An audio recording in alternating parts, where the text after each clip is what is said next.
Alrighty then. Do it. Skirt. Boom. Alright. Hit up a little React section. Beginning of stream vibes now.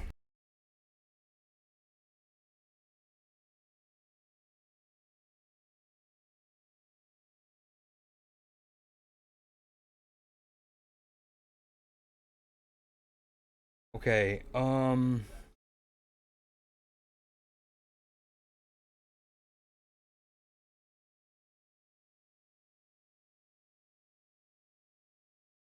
okay, I'm also going to show this in a little bit when I do Creed Center, aka my Sports Center little sports recap. Okay,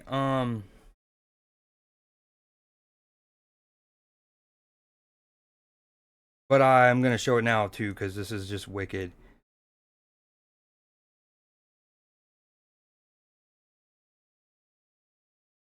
Okay, Florida, it's week 1. Florida and Miami both with catch of the year contenders.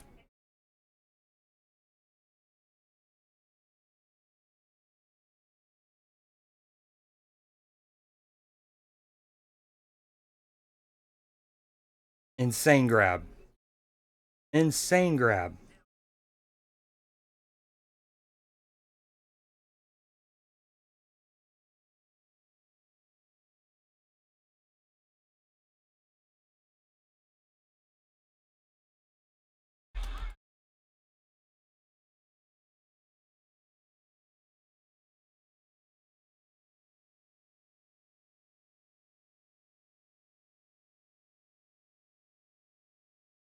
I mean, insane catch.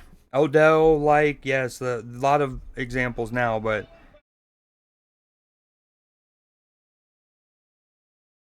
pretty wicked.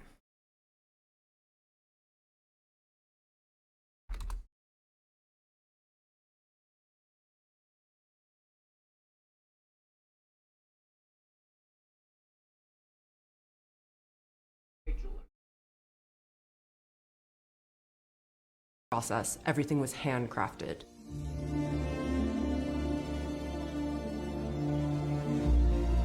Fabergé animals are Yo, I love this. So Soothby's is like a big auction house.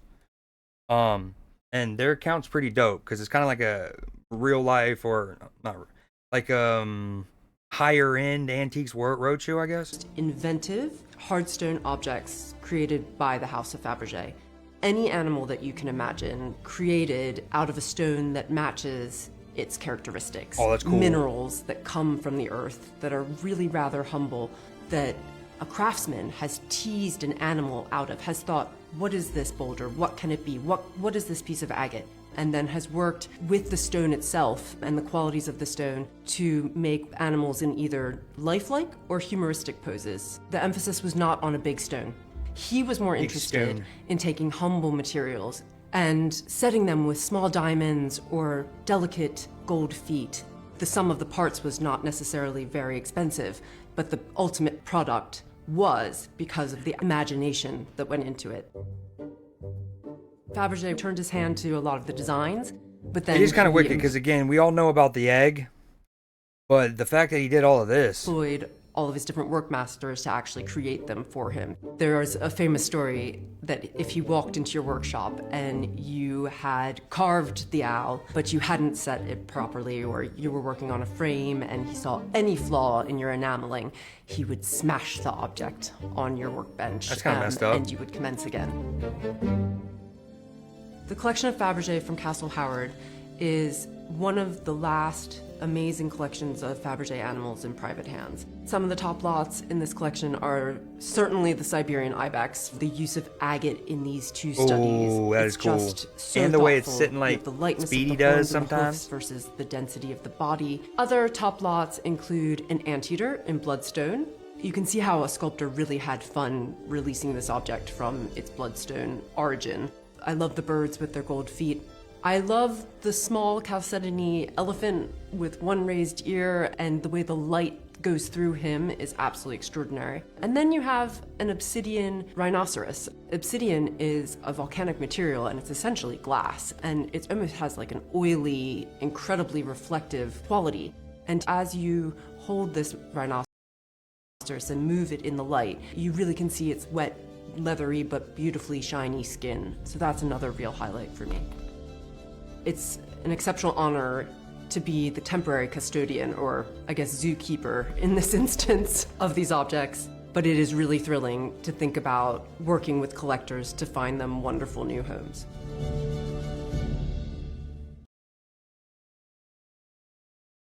This painting? If you have, pat yourself on the back. You're an art aficionado. And if you haven't, it's totally okay, because this artwork is for very specific tastes. But did you notice the two other men in the painting? Two men? I think Matthew's lost his mind. No, try again. Look very carefully. Still nothing? All right, well, after I show you this fun little detail, you'll have a very hard time not seeing it, which means if you were one of the people who knew of the artwork, you will never see it in the same way ever again. And if you've never seen the painting before, well, you'll simply never forget it. When looking directly at the painting, it's impossible to miss the scaly-looking old fisherman with the piercing gaze, but something seems a little off, doesn't it? Well, by I have placing a seen mirror all in of the this, center of the artwork, but I don't want to spoil the it. true magic of it starts to unfold. By reflecting the left side of the painting onto itself, you get what seems to be a man who's calm in nature, wonderfully reserved and pensive. You really feel it. And he seems to be praying. Quite a contrast in feeling to the original, wouldn't you say? Okay, so what happens if you mirror the other half? If you're not prepared for this, it may shock you. Oh yes, that Pretty dope. just happened. It's a mood shift so startling it feels like a cloud has blocked the sun. The face of pure evil, and it's quite terrifying to look at. And compared to the other gentleman who appears to be praying, this version of him seems to be plotting. Sinister. And all of this then begs a bigger question, which is, who are these other men, and did the artist mean to do it? And while it's hard to say whether or not the illusion was intentional, there is certainly some evidence to point to the possibility that it was. Have a look at the first fisherman again, but this time, focus your attention towards the background. The water is calm, still, and completely silent, and it adds a tremendous effect to his demeanor. And when we look back at the other fellow, do you see the difference? Waves crashing onto the shoreline, a little bit of chaos and commotion. Factories And in with the place steam. of a serene fog, we have the smog of industrial plumes polluting the airways. Scary stuff. So who are they then? We will probably never know. It could be God and the devil, good and evil, the natural world and the pitfalls of industry. Or maybe it's us, the best and worst of both sides of the coin. Or perhaps it's just an old fisherman. Pretty cool. Pretty cool. I might make that at Newsday actually. Skirt. Copy link. Have you ever seen this painting? If you Hold on.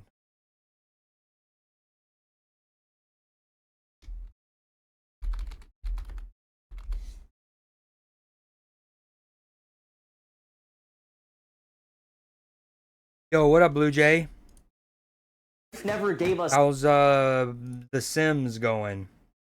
lemons to make lemonade. It gave us citron, mandarin, and pomelo. When you mix these three fruits and their hybrids, you get everything from oranges to lemons to limes to grapefruits. It's so easy to breed them together that the family tree can get really complex really fast. For example, pomelos and mandarins mix to make a bitter orange. If you combine that with a citron, life has given you a lemon. But you can dig deeper. A smidge of That's funny. Wait, have you played when's the last time you've hopped on Dreamlight? Obviously you did when they had the Inside Out update, but like, are you still getting on it daily? pomelo Also, did you know about lemons? Life didn't give us lemons. added to most mandarins today, which is how you get something like a tangerine. Now, if you take Yo, a what up, pomelo Leafy? and add a smidge of mandarin to that, and then mix those two Hold hybrids on, I'm gonna run this. Oh no. Okay. gave us lemons to make lemonade. It gave us citron, mandarin, and pomelo. When you mix these three fruits and their hybrids, you get everything from oranges to lemons to limes to grapefruits. It's so easy to breed them together that the family tree can get really complex really fast. For example, pomelos and mandarins mix to make a bitter orange. If you combine that with a citron, life has given you a lemon. But you can dig deeper. A smidge of pomelo is added to most mandarins today. Is that an item you buy in the shop, like with the in-game currency? Or is it a quest item kind of thing? Which is how you get some. Your favorite uncle. I'll take it. Doing fantastic. How about yourself, my friend? Like a Scrooge kind of shop? Something like a tangerine. Now, if you take a pomelo and add a smidge of mandarin to that, and then mix those two hybrids together, you get the common orange, like a Valencia navel or the delicious Cara Cara. That one sort of feels like a Cinderella story in which this like mutt hybrid is a sweeter, better fruit than its bitter, purebred sibling, but they're not always so intentional about it. The sweet orange was already a staple in the West Indies when a pure pomelo tree was added to an orange farm, reintroducing a bitter thread to the sweet hybrid fruit, creating the grapefruit. Thank you. You nailed it. But now flip it. And instead of adding a pure pomelo tree, what if we added a pure mandarin tree? You would get a clementine. What a tangled web these citrus That's weave, kind of cool. And it gets even crazier if you expand beyond just the three core citrus fruits. Adding a macrantha to a citron will give you a key lime. Add sweetened condensed milk and some crust to that and you got a key lime pie. But seriously, if you mix a key lime with a lemon, you'll get a Persian lime, which is the varietal lime you'll get at like a grocery store. Wicked. The combinations are seemingly endless and can be plotted in increasingly complex ways, but the sentiment remains the same. When life gives you lemons, you breed more citrus fruit. But That's pretty cool. Yes, but they don't show up often. Got you. Try the Leafy, will you go and I don't even know. Okay, I'll look for it. Hold on. $100 coffee in Japan just for my wife. Where did you send it to me? Remind me again where you sent it to me. Raised up by an old man. We walked in empty, just a motorcycle parked in the middle of a cafe. 5 minutes later, an 80-year-old man emerged from the shadows. Before the $100 coffee, we ordered the $20 Suba Nigai coffee. A brew so bitter, it reprogrammed my tongue. But it was also the best coffee we had in Japan. We paired it with a homemade cheesecake with a it looks so sherbet-like fire. texture, and dipped it into the coffee like sushi and soy sauce. Sweet, bitter, unreal pairing. Then he brought out a full barrel of 40-year dry-aged coffee. A cup cost $100, but he gave us a tasting spoon for $20. It tasted like ice wine, sweet, bitter, deep, a bit like black licorice. And while we were sipping, he started chatting. He gave my wife No, I'm not showing that on stream. 2 photos, one of him in his prime and one from yesterday, and signed them. Grandpa was aura farming. This cafe is open 20 hours a day, run entirely by him, so you know the coffee works. So yeah, the $100 coffee in Osaka, worth it. Okay, that's pretty cool. She's just making sure she's not wearing it for no reason.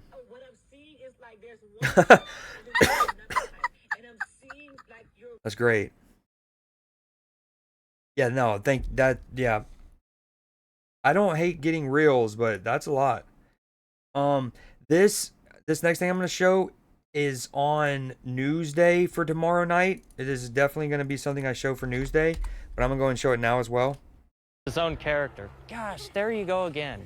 You may know him as the latest viral cat sensation, Pudge, the Bowling Green State University football team's locker room cat. He's been a complete joy for me, and I'm happy that I'm spreading that joy to everybody else. When he's not in the locker room, Pudge is with long snapper George Carlson, his owner.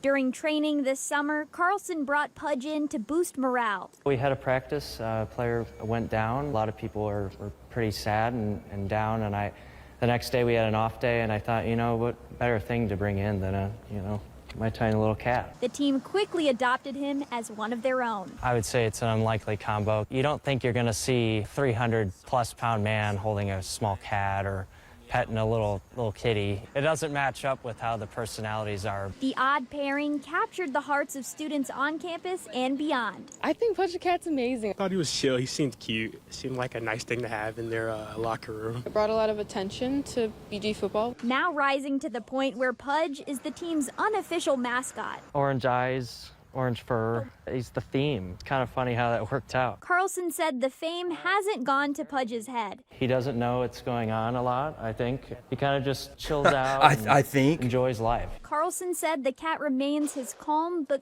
I don't hate it. I don't love it. I don't want to. It's not. I don't think it's. I don't. It's not something I want to show on goofy stream. self, always ready to take pictures and meet people on campus. I'm happy everybody loves him as much as I do. Like, it's one of those things that, like, you having been in a relationship for a long time, like people who have, and I'm not one of these people, but people who have been in a long relationship, they'll probably get that. Like that, there's, you know what I mean? It's like zero, like, because of the like banter and chemistry and whatnot, right? But the thing is, a lot of people don't reach that level of relationship status, so I don't know. It just looks. Anywho, so that was Pudge the cat. That's that. Okay. Like, it's not a bad video. It's just one of those that I don't think it would land that well with a lot of people.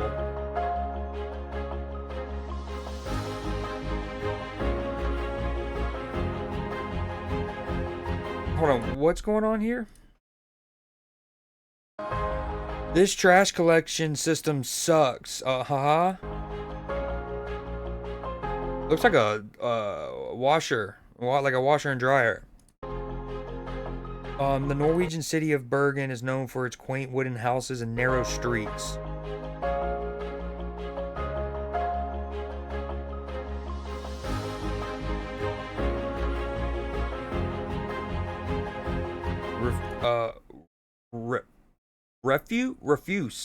It's obviously not refuse.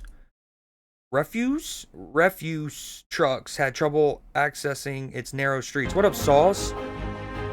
That's a great point. I agree wholeheartedly with that. While trash left out for collection posed a fire risk to old wooden buildings. Alright, Bergen, gateway to Norway's fjords and home to... Hold on, is this still... I need to put this in the section to show to certain people.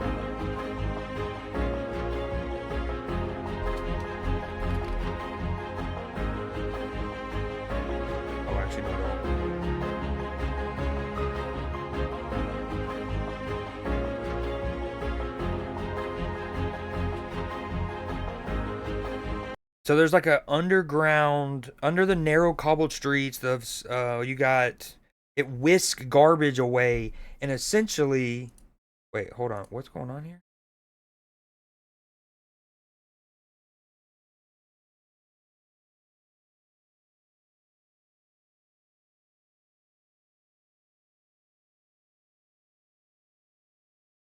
Oh my, everything was working fine. I accidentally clicked studio mode on OBS. If you know, you know. Not what we wanted to do there. Alright, this next one, boom. That Florida is home to the only museum in the United States dedicated entirely to shells and mollusks. Okay, first off, super gonna be copyrighted because this is the Little Mermaid song. I have both. Oh, you're lucky, Leafy. Don't rub it in. Don't rub it in. A bought online girlfriend's on Amazon shopping cart. Good thing it wasn't over 80. That's W. Your wife and baby. So my sis is playing The Sims. And apparently the wife and the family that she's playing and the baby just caught fire. The husband was able to put them out. W husband, I guess? Shell, yeah. Did it go? Hold on, that's weird.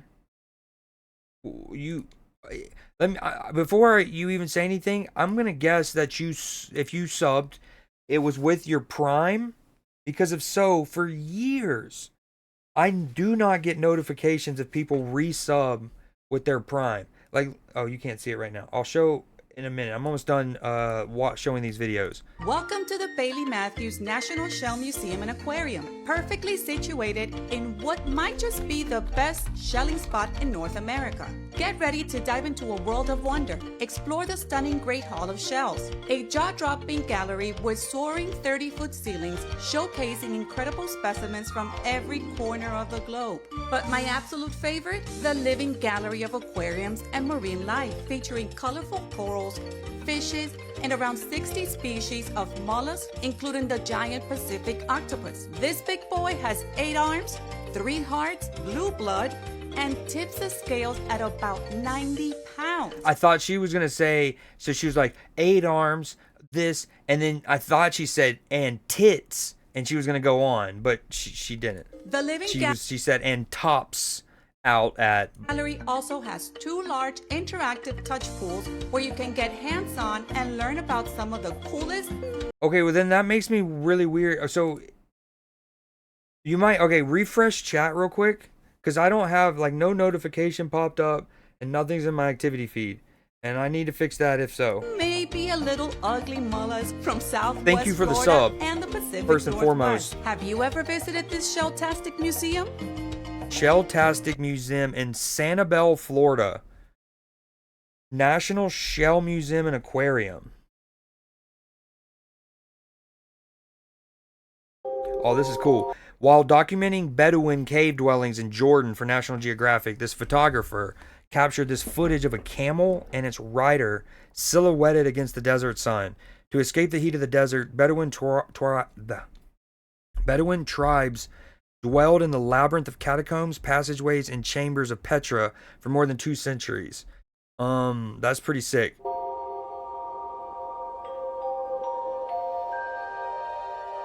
Octopi are dope in general. Damn titties.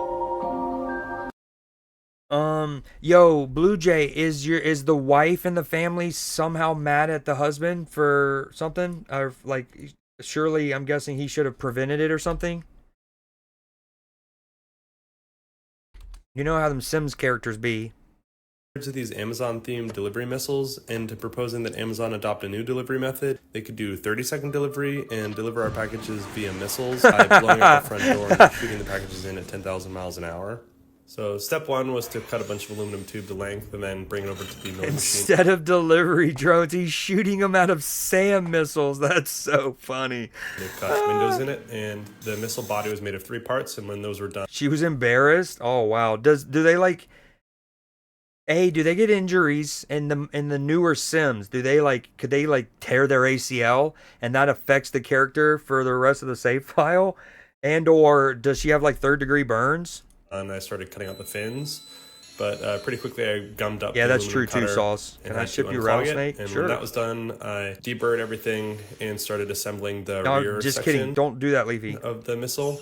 Definitely don't send me a snake. And put the front fins in, and then I went to the laser cutter and got this iridescent piece of acrylic and cut it into a bunch of different windows, and then pressed it into this body. And you can see the inside. There's small PCBs. Then I got this miniature Amazon box. From Where do you Amazon, even get a which is box meant for like that? Dollhouses, and put these little stickers on it, and then put that into the nose cone and covered it with an acrylic shroud that I got machined. Then I assembled the entire missile body and got it anodized. And then I started doing research into the iconography and fonts used by the U.S. Air Force. Okay, that's cool. Hold on. All right, we got two more for this little react session. So Jason is asking the real questions. Neil deGrasse Tyson, I'll be live for the next hour. Ask me anything about outer space. Jason, in space, are reverse cowgirl and doggy style considered the same position? Neil deGrasse Tyson, okay, we're done here. That's funny. Are reverse cowgirl and doggy style considered the same thing? The same position. Okay, we're done here. I love that. I don't want to get rid of that one. Hold on. My ear is ringing all of a sudden for some reason.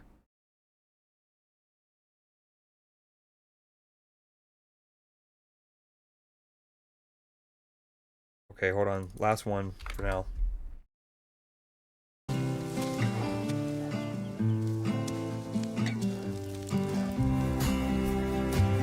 Dubbed the like grandmama of grizzlies, in her 28 years of life, Grizzly 399 was believed to have given birth to at least 18 cubs.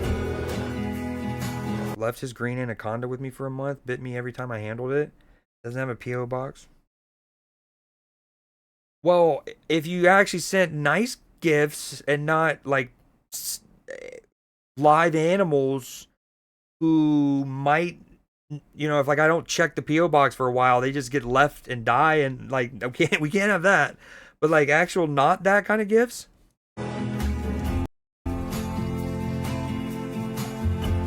She holds the record as the oldest known grizzly mother in history. Her legacy is proof that coexistence, when given a chance, can nurture generations.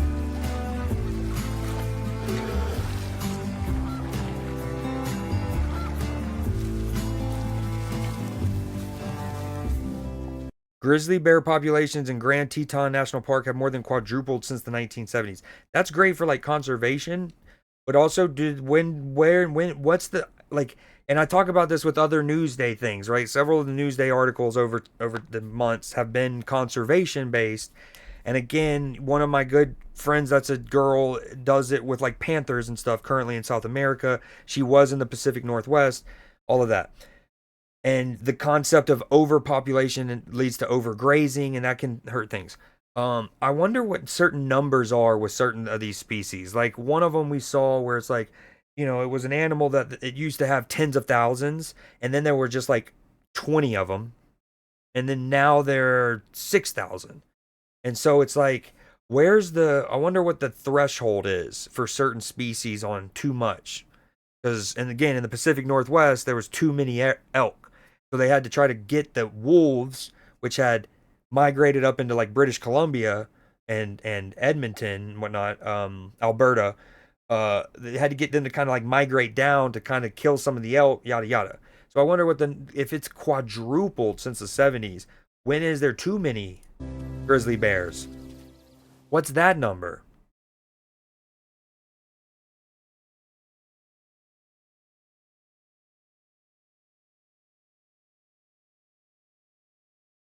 Okay, this is truly the last one, and we are not going to make this one a Newsday one as well. I keep thinking these are like not going to be Newsday worthy, and so I'm just like showing them in this React section, but they wind up becoming that has over better than I thought. $500 billion worth of gold. On 33 Liberty Street is the imposing Federal Reserve Bank of New York building that was designed to look like an Italian palazzo and erected in 1924. Where is this gold, and why does this building hold this?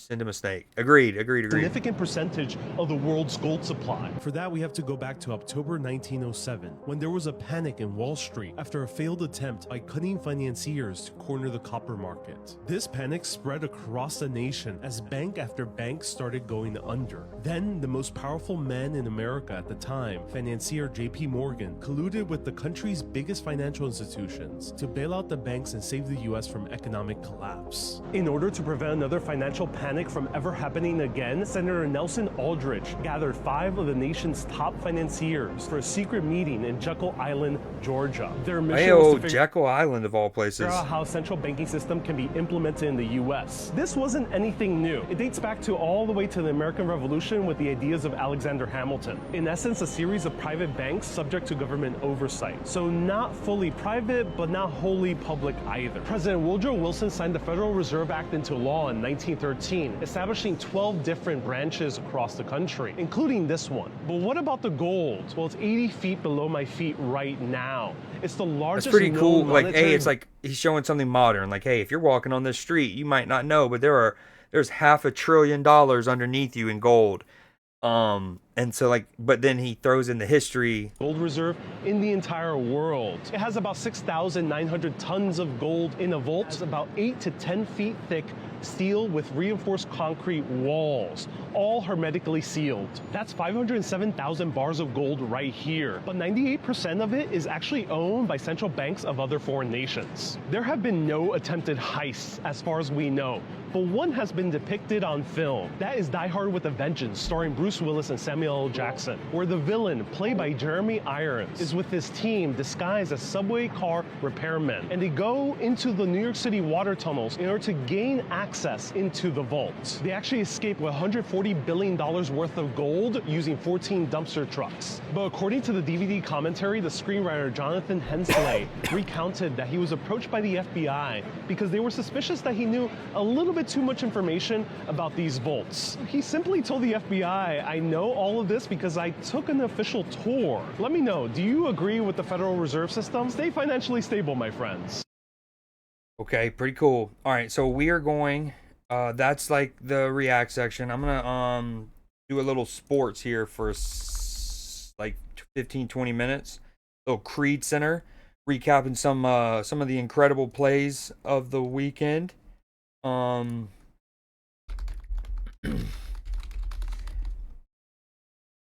And we are going to start with, so Oklahoma State is playing Central Michigan, and they absolutely choke. They have 4 seconds left. They're up 3. They have the ball. It's 4th down. So you could punt it, right? But then you risk your punt getting blocked and it going, scored the other way. You risk the punt return, of course. So what some teams over the more recently have opted to do is you get the ball and you tell your quarterback just to run around for a little bit and run the clock out and then just throw the ball out of bounds or throw the ball away, really. Not necessarily just out of bounds, but you throw the ball away. AKA run the clock out and then end the game. But if you just throw it out of bounds, that's why I had to correct myself, you run the risk of an intentional grounding.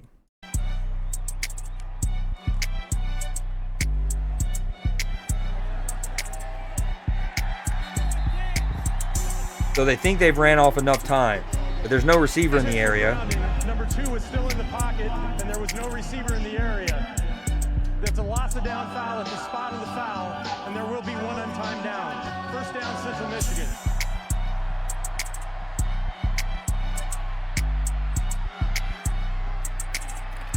And then look at that. Not only do they get a little hook and ladder on our ass, complete the ball deep. Dude has the wherewithal to toss it back to his homie who's perfectly placed, then reverse field. Gotta beat him. You gotta want it. Wicked, dude. Wicked. They were 4 seconds. They had the ball up 3, and they go in to lose it.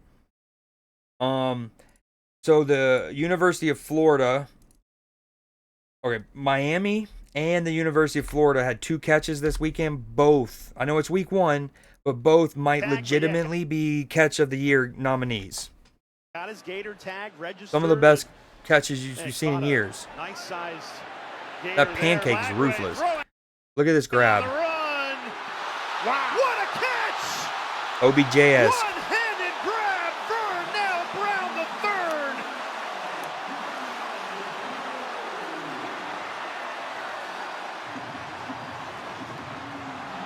And that is going to be the catch that is going to put Vernell Brown on the college football map. The footwork there, one thing that goes underrated is how impressive the footwork and balance has to be there, because as you swivel your hip and then now you're backtracking and trying to still, you still got to cover a lot of ground, and then full extension. In week 1, that is Odell filthy. Beckham Jr. Light. Falling backwards, one hand, snags it. One more time. Gator tag, but yeah. One more time. Pancake. Granted, they're playing Long Island, right? So you can argue that why are you even needing to create the spectacular here? Now, keep in mind, Florida had an incredible catch 2 years ago when Ricky Pearsall, the guy who eventually went to the San Francisco 49ers and then got shot over his watch, but he survived, kept his watch, still playing in the NFL. Shouldn't need all this, but what a catch. What footwork. That's what I wanted to see. Him backpedaling is super impressive.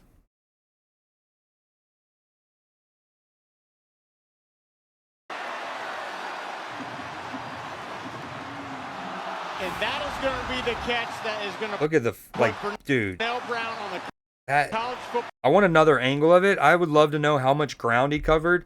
Maybe 12 to 16-ish yards backpedaling. And then, yeah, it's filthy, dude. In week 1, that is Odell Beckham Jr. Absolutely filthy. Falling backwards, one hand. Okay, so this next one is from the University of Miami. It's a Miami situation. I mean, that's a still image of it. Look at that catch. It was almost an interception. Keep in mind, Carson Beck, former Bulldog, transferred to Miami, throws a bad ball here. It's either it's potentially a hospital ball or an interception. This receiver says, you know, I'll do what I got to do. Under pressure. I mean, throwing off his back foot, just like, look at that. This dude thinks he has a free pick. And again, one, ridiculous catch. Two, if he's not setting up to, yo, what up to Curse? If he's not setting up the guy on the goal line to intercept that, and he's actually like he's like setting up to hit the receiver, like let's say completely cleanly, completely fairly, just trying to dislodge the ball, it's still potentially a hospital ball. Or it's an easy interception, potentially a pick 6 on a play like this. And then he does that. Hold on. 36 yards, 12 for 19. Insane total catch. Under pressure off his back foot. One-handed, prevents the interception. In a game that was ultimately decided by 3 points, that catch wins you. I mean, that is not only is it the 7 points for scoring, it's also you prevented the interception. Daniels, a tremendous one-handed catch. Calm down, Carson. You didn't do shit there.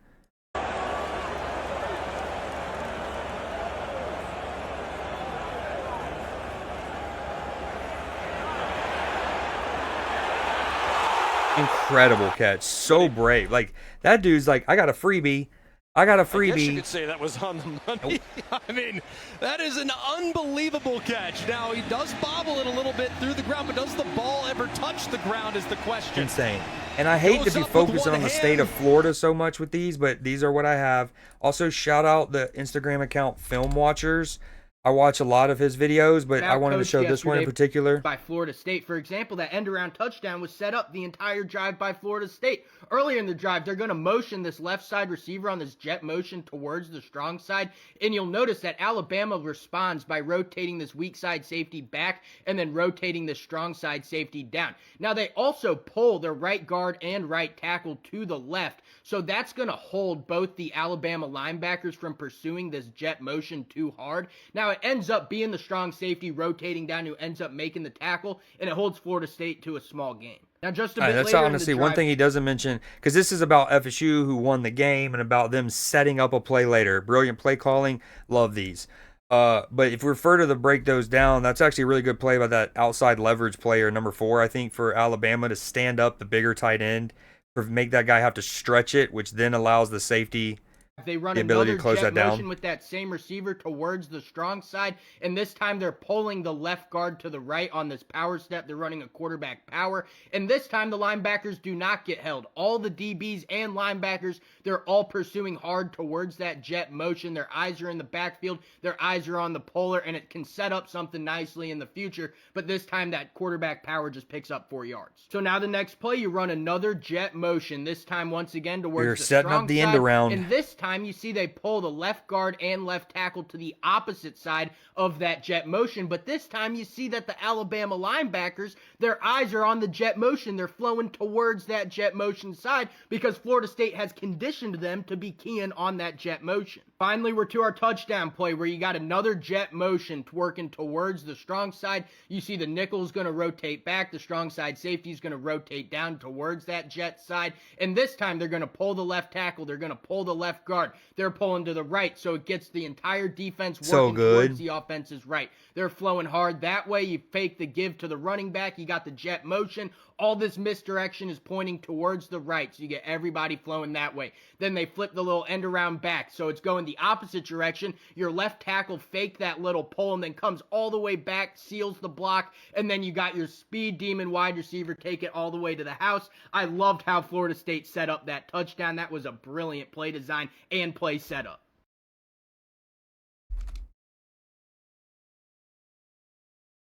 Okay. I've already shown many people, if you haven't seen this already, but it's Liverpool's won 1-0 yesterday against Arsenal in a massive match, and they scored from a 30-meter free kick. So this is a sick angle, and you get an appreciation of how much Anfield erupted when the goal went in. And if you're still there, Sauce, again, thank you for the sub. I still don't have any alerts, which is super weird about that.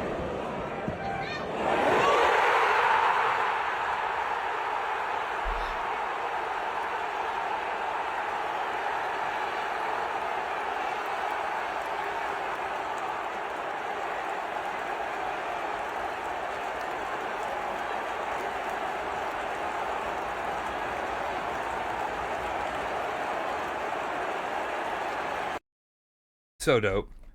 So dope. Okay, and this, I just named this electrifying display. Like, this is truly something fierce.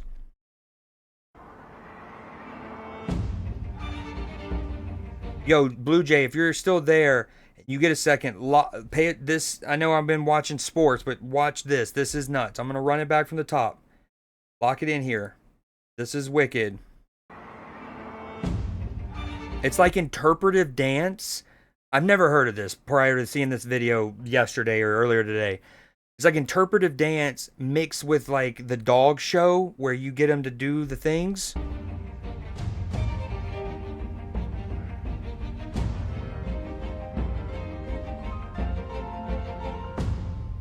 Like that, her doing the thing and then the dog dropping down. The music.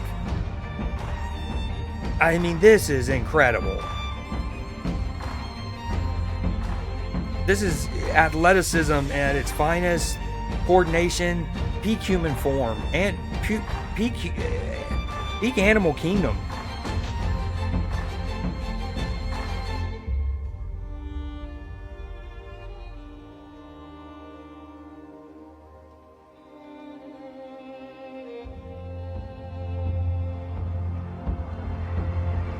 Like her doing this and it going through her legs, like it's a full-on routine. Yoko and Letitia's heel work. It's called heel work apparently.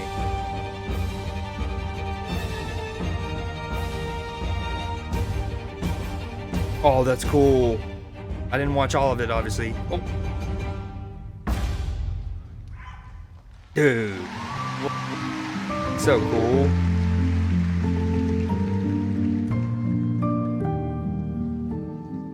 Whoa. Costume change. Yo, it's dancing with her. What the heck? Oh my god. The arm around the... No, that's so cute.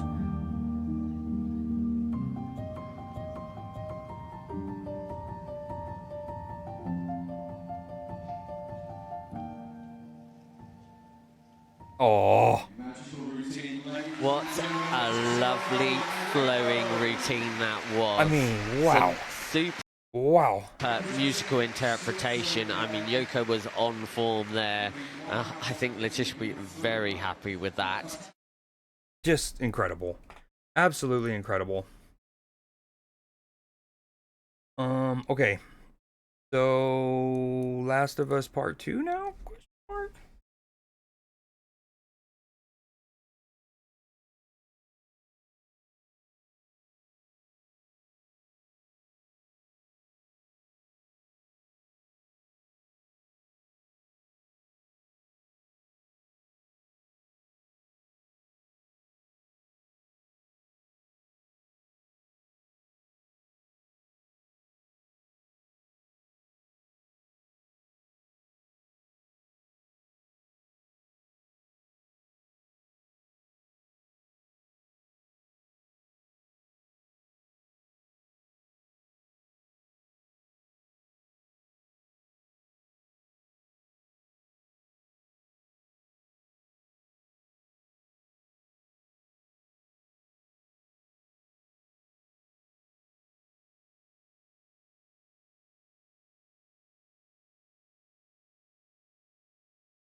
Okay, one thing I did do was in between the last time I streamed and played Last of Us on stream was I played some off stream.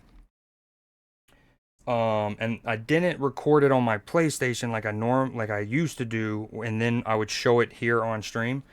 I kind of just made a video. I played for like 30 something minutes, made a proper video of it, and that'll go up on the gaming YouTube. So that I think would have been something like episode 12. So this would be episode 13. That's just for my own sake.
Okay, sorry, I had to do a little, what is it called?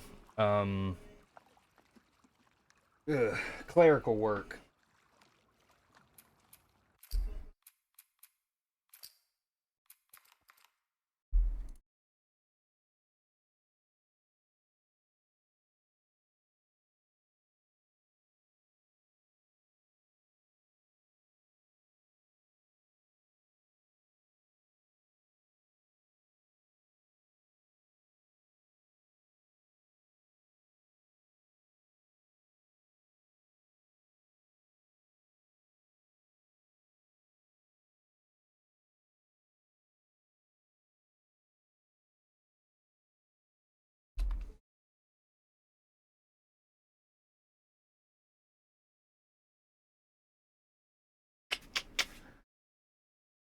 Oh, even though this is on a PS5, this game still takes a while to load.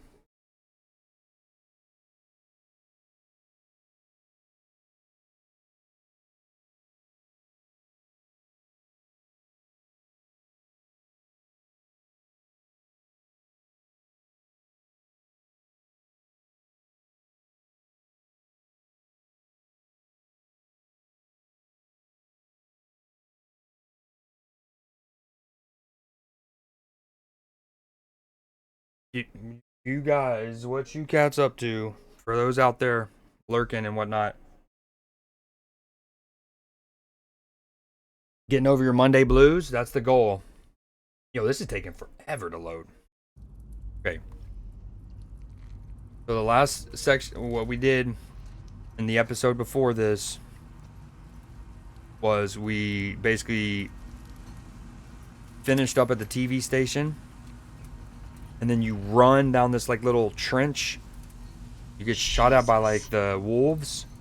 Have you ever seen anything like this? And then you basically get redirected into the subway system. Like you're running, and there's people in front of you and behind you, and you have to go to the right, and then you're in these subway Bloaters tunnels. have acid spores, but that didn't sound like a bloater. Whatever the fuck they're fighting, we should let them kill each other. Oh, one second, Agreed. 1 second.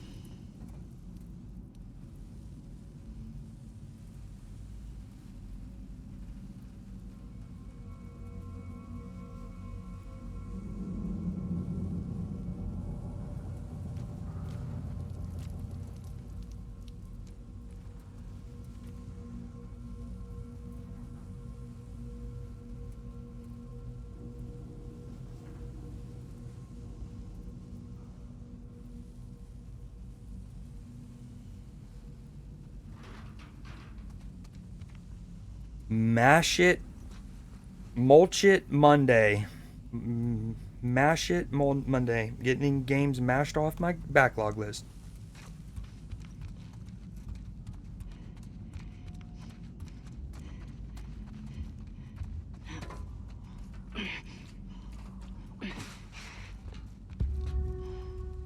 What's the plan? Got another ladder across there. Okay. How do we get to it? That'll do.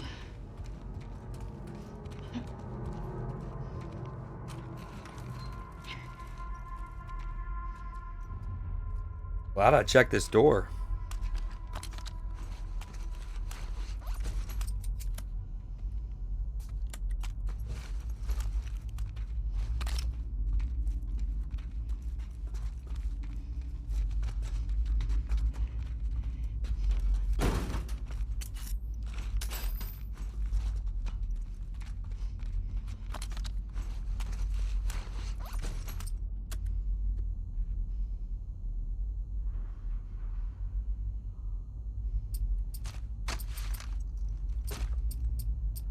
Apparently I can't afford any of them. I guess they're minimum 40 at this point.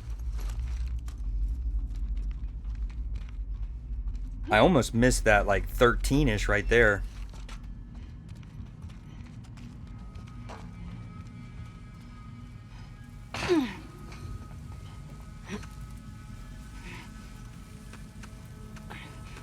Yo, again, this isn't even in like the PS5 version, and look how atmospheric it is between the red light from the flares and the like spore particle. Before I go through there. Ooh.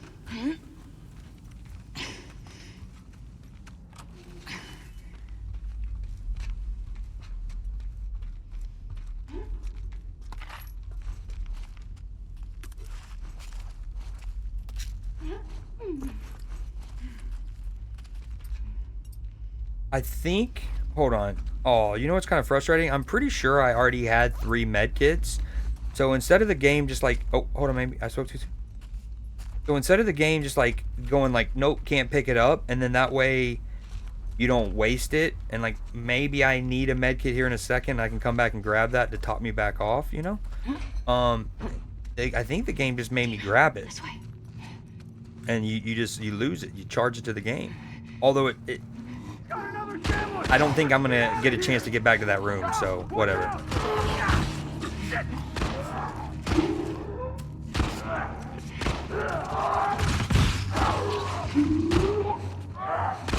I got you! I got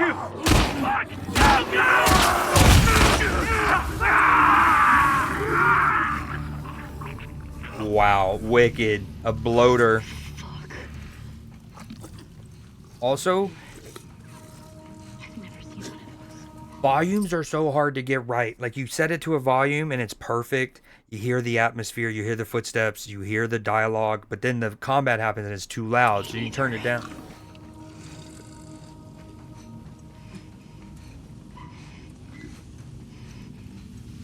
So that thing just effed him.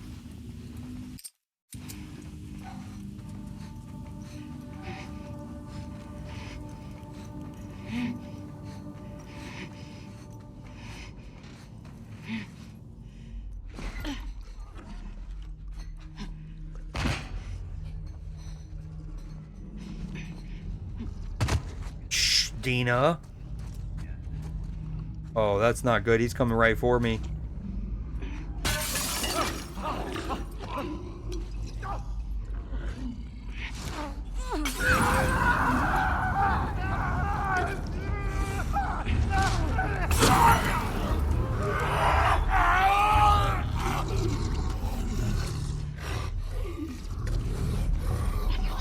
Oh my god. Watch it! No, no, please.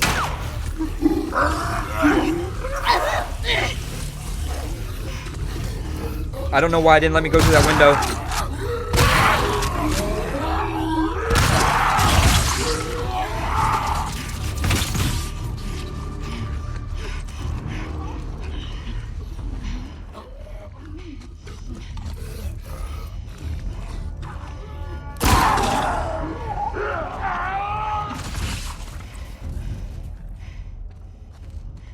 Decently well handled. If I would have run it, like if I were to die and run it back, I think I would Fuck these assholes. try to put one of the booby traps down. They get you? No, I'm clean. I am Shamblers? Is that what they called them? Yeah. Where the hell do shamblers come from? I don't fucking know. But they're disgusting.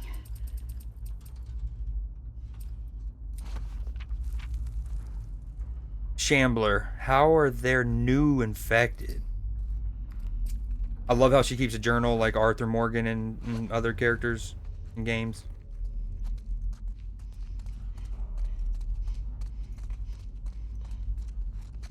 Emergency maintenance only. Please follow all new Fedra protocols. Your supervisor will have all the latest up-to-date manuals and safety information.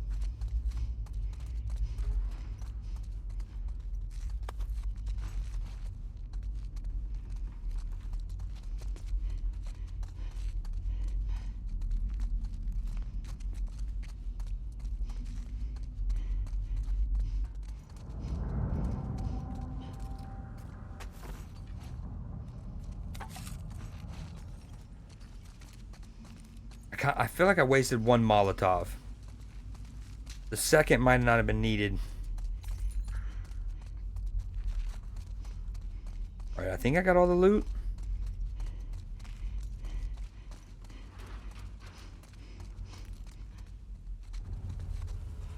Alright, before going that way, let me double check.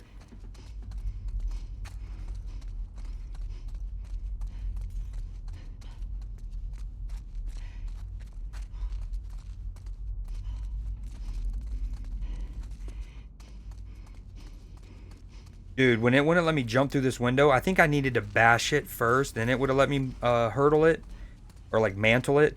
But yeah, when it didn't, I was worried. I had to hit him with the ooh ooh ooh.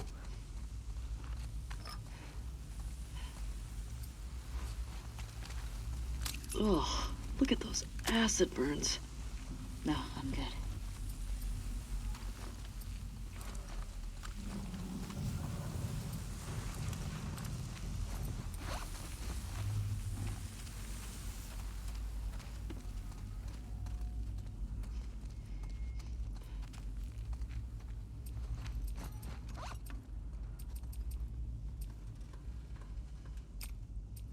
I have one hit with my melee weapon. I need to go ahead and use it next fight I get into.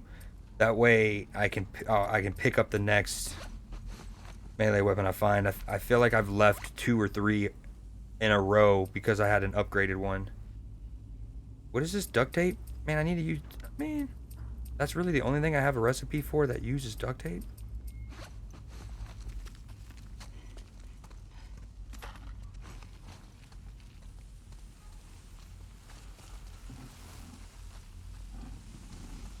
Dude, the sound of the acid burn is kind of... Ooh. I didn't realize it did like a little symbol saying, hey, you can craft something now.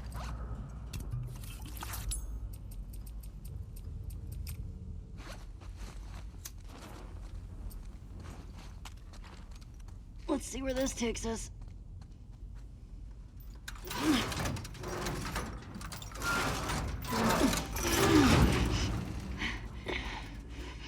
Take your time. Almost done. Okay. Oh.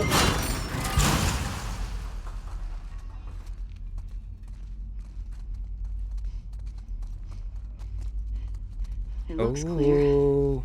As far as I can see. Good. Shamblers? As if the others weren't bad enough. Guess that's nature for you. Yeah, well, nature's an asshole.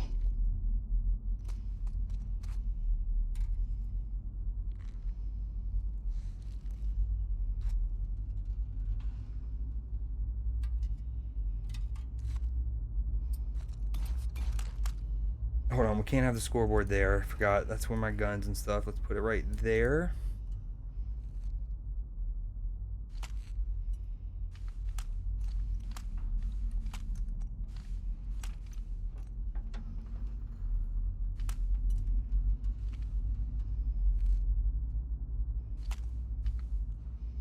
Okay, that looks clean.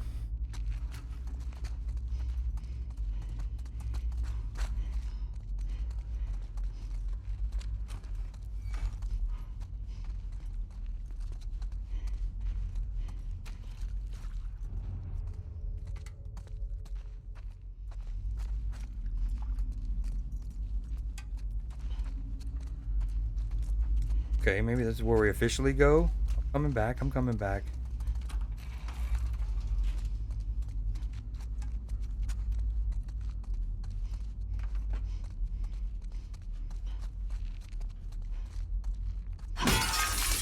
Ah, dude, I wasn't even sure if that would be a collectible. That's cool.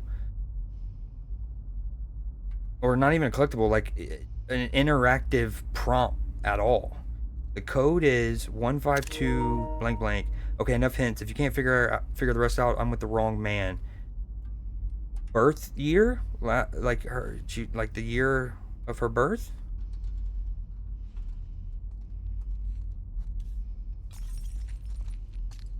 Dude, that's actually a huge grab. Hey Dewey, forgot the code again? Get me a soda and the code is yours. Miraculous survival in suburb thought abandoned. Lower Queen Anne. That makes me think of the ship in Pokemon. Military forces were surprised yesterday to discover a whole community alive and well, while the surrounding neighborhoods were entirely overrun with victims of the cordyceps infection that's been ravaging the nation. These survivors had managed to keep their streets and homes clear, all by themselves for the past 6 months. Found just days away from running out of food, it's a story worthy of calling a miracle. The community members unanimously credited their survival to one woman.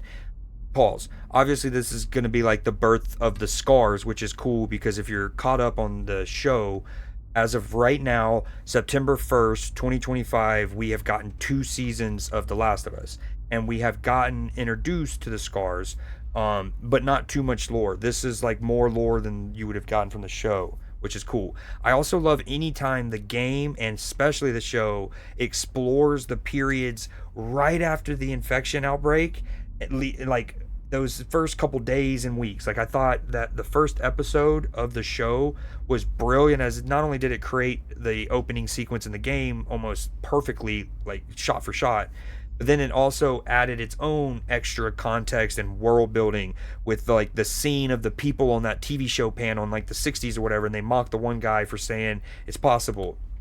Or in episode 2 when we're in like Jakarta and the like professor of mycology gets brought in to like look at it, and she's like, oh, and she's like trembling. That actress is acting as otherworldly in that whole sequence.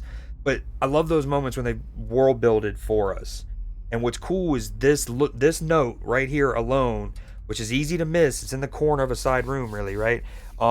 Is a very good example. You not only get Scar lore and world building, but you just get more. Like, this is clearly before society went to shit, when a newspaper would still run news, articles and whatnot. So yeah, love this little section right here. The community members unanimously credited their survival to one woman. Then just any ordinary prepper she had.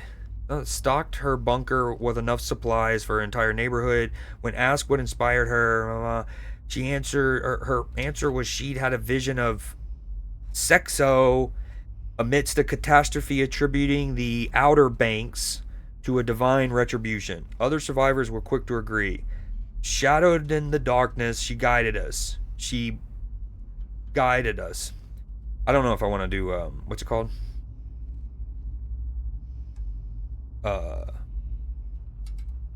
Mad Lib. Had the foresight to gather. She knew you'd find underwear, but she needed to do was wash them. When soldiers try, what up, Sauce? When soldiers triangulate your underwear, they then wanted to stay.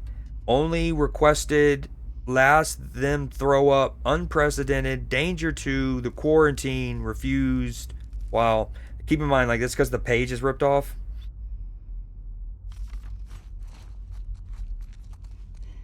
Yo, Sauce, when you get a moment, can you let me know if the Let's see.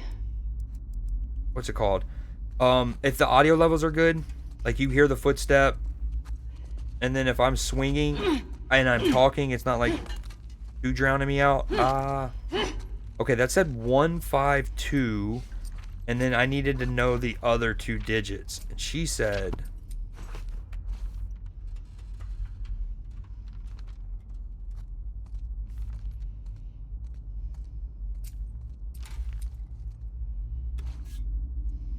Okay, 1522.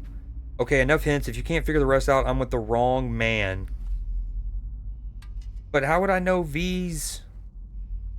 Maybe it's 69? Like, are we supposed to know her birth date? This is to Jules and Gray. Neither are V.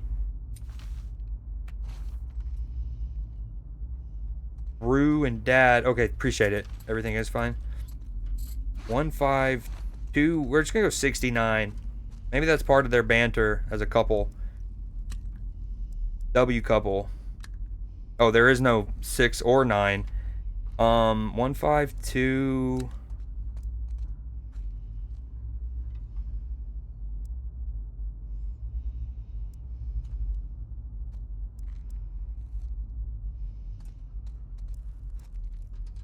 Oh, you can't use the digits again. 1 5 2 3 4 or 4 3. I guess we try both.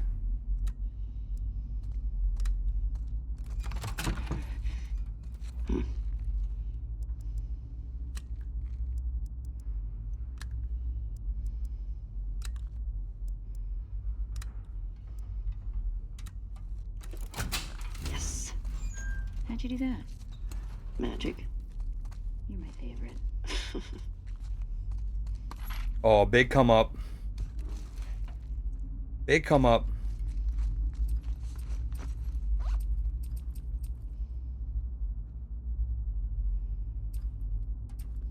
Oh, dude,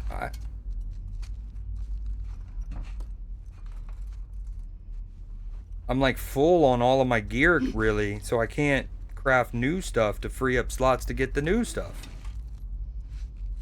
Oh, as a completionist and a hoarder in games, this is killing me. Yo, that t-shirt looks disgusting. Look how moldy that thing is.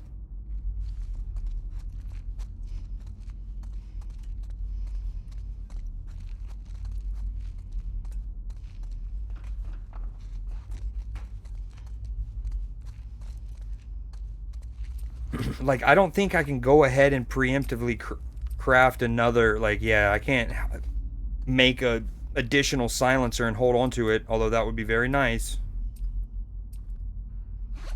Oh, okay, I got an idea. I'm gonna deploy a trip mine. Just in case there's enemies up here, we'll lure them back.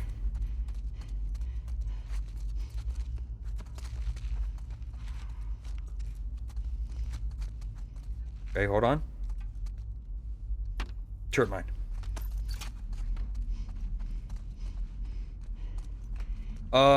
Both, probably. Like Borderlands is one of those that's significantly more. Oh, that's cool. Okay, so initially when you come down this hall, Dina opens this door. And because I'm the type that I am, just in case I'm worried that this is the right way to go, I go check here first. Then I'm like, okay, I think that's the right way to go. And I wanted to go check the room. I thought this is all one big room and you can enter either door. So I got more looting to do. Borderlands is one of those games that's significantly more fun to play with people. So ideally, almost all of my play time and playthrough is at least with one other person, if not multiple. But I love the franchise so much that I'm not like I probably won't wait to play it till like if I started to play it with a couple people, I wouldn't wait to only play it with them. Does this look like the lady from the Scar graffiti? It does look like her. If that makes sense. The wolves call them scars. After the shit we saw today, I'm not sure I want to find out. Same.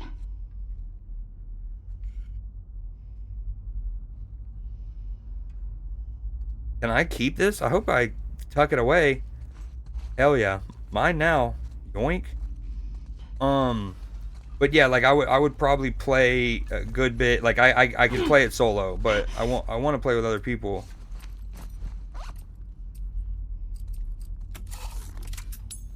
Okay, we planted that trip mine. So we can craft another one of those. Although there's 2 water bottles, so okay, perfect.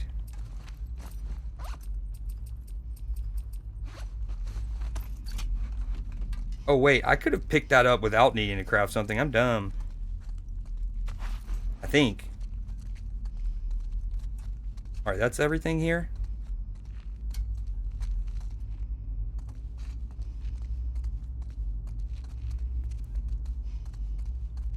Okay, yeah, that's everything in this room.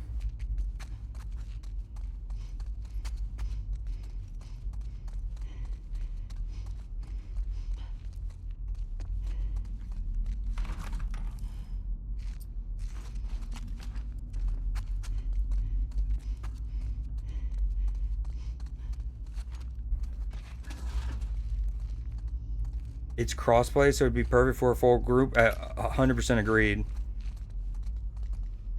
I'm gonna have it the second it drops. No excuses, Creed. Sama.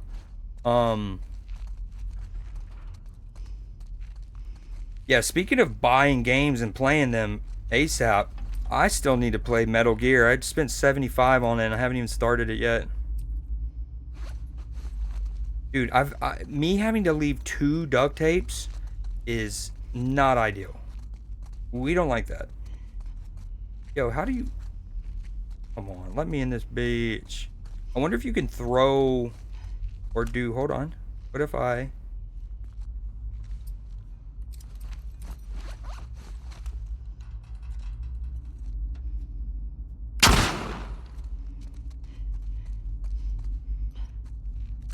Worth a shot.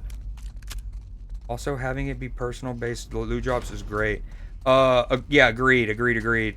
Now, I think Borderlands has usually done a good job of like, oh, look at your boy Cheeky hurtling over this. Gearbox and Borderlands have often done a very good job. Oh, here we go. Of kind of like making it fluid to play with other people. So like, you know, like for example, anytime somebody gets money, and like everybody gets the money, and like you don't have to like make sure other people are getting it, and like little things like that. I think they've always been pretty good at. So yeah, I'm looking forward to that system being implemented, knowing how good they are at that kind of stuff. Dr. Daniela Starr. Okay. 100 brains, 60 bronze. Home planet Earth, Future Alliance. Recruited by Spark Century 22 out of Titan's Best Science Academy, brilliant Daniela Starr was assigned to the Ion Engine development team. Under the watchful eye of her colleagues, she came up with plans that exceeded everyone's wildest expectations. But when she learned her superiors planned to use her technology for energy weapons, she scuttled her research and fled to Ganymede. Now, under the protection of the Future Alliance, she is on the verge of developing mankind's first faster-than-light vessel, Hero. Pretty cool. Alright, I think that's everything here. Does glaze? Don't glaze them too hard. Don't forget the last 2 duds they made. I'm not gonna glaze them too hard, but they have done that well.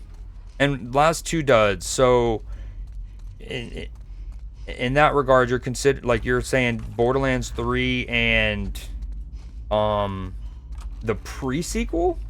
Would that be the one before that you're talking about? Which the pre-sequel is definitely the one that I played the least of, without a doubt. Uh-oh. No, I think this is the way to go. No! Now I wish I would have opened that gate. Oh my god, petition to all developers. Please, please, please, please, please, please, petition to all developers. Make something that indicates whether it's when you're picking dialogue. If what you say is going to progress dialogue, put a little symbol. Let the gamer know. If you're going to hurdle a fence and that's going to progress you to where you can't go back, put a little symbol, an arrow, something, a chapter. Yo, what up, Ben? Yo, did you raid? What's going on with my alerts? Thank you so much for the raid. I'm not getting any alerts. Yo, welcome in, everybody. Sorry that there's usually an alert for that. There it is. Yo, Ben, thank you so much for the raid. How was the rest of Brawlhalla? Welcome in, everybody. I have no idea what's going on with my alerts right now, but we're playing a little Last of Us Part 2. We're in the subways in Seattle. I was just talking about, like, a complaint I have on a lot of games is, like, you sometimes accidentally progress the game when you don't mean to yet. Like, you go to, like, open a certain door. There's, like, 3 doors you can go through. And you're the type of person that if, like, one particular door advances the game, you want to go through the other 2 doors first to make sure you grab everything, and then you go through the right door. I just wish games would have it where, like, the door that moves you forward, there was something different. When you go to interact with it, it glowed, it sparkled, something. Ben does need a custom entrance at this point. Alright. Oh, poop.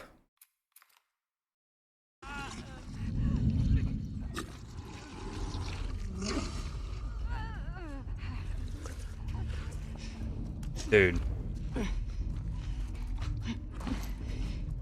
Yo, I'm a little bummed, I'm not gonna lie. So I just jumped down from over there.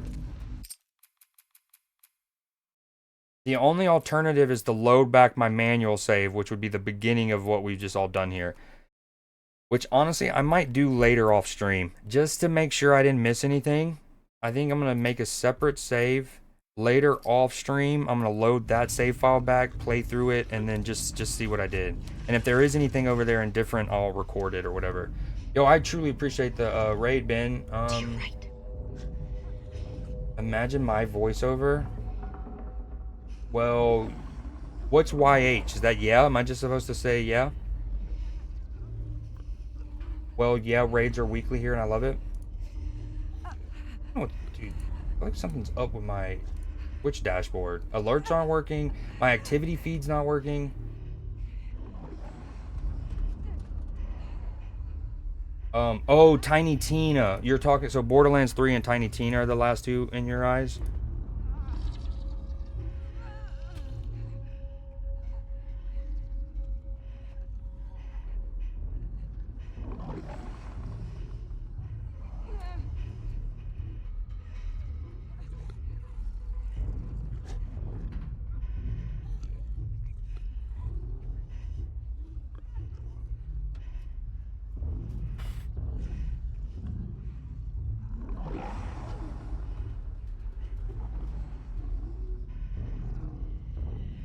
Okay.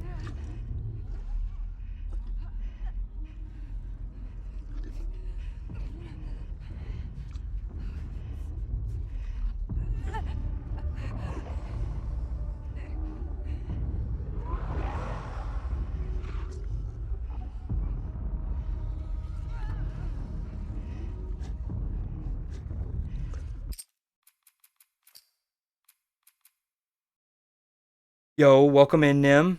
Wait, Ben, you for real play Borderlands, or you just joshing us when you say impatiently waiting? Okay, we have 2 manual saves. I think I'm just gonna go and do it now, and we're just gonna speed run through that section. Let's load this from, okay, boom. And we're about to speed run this. I think it's out on Nim's birthday. Nim, your birthday is in September.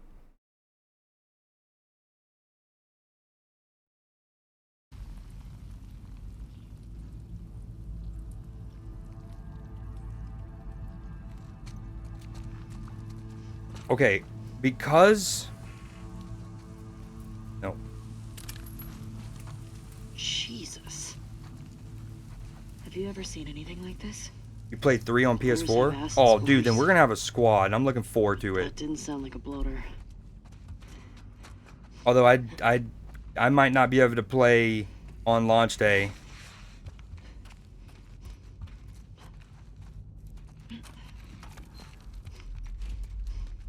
Speed run.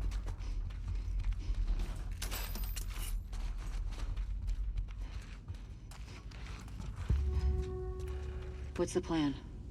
Got another ladder across there. Okay. How do we get to it? That'll do. Is it really 9/11? What does that even mean? Yeah, big Virgo energy from you two. That's what I've been saying it this whole time. I'm glad someone else is saying it. Glad someone else is saying it. Okay. Oh no, I did only have 2 med kits. Ooh. That's my fault, game. That's my fault. That's on me. That's on me. Alright, speed run. Okay, we're gonna have to kill these bloaters again, but that's okay. We kind of like that.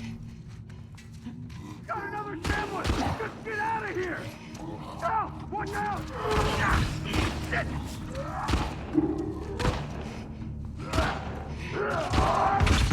I got you! I got you! Fuck! Go!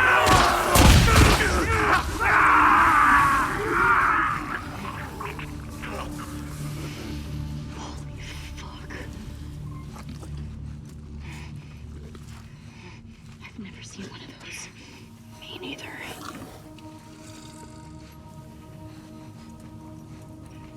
Thank Goon to assert dominance.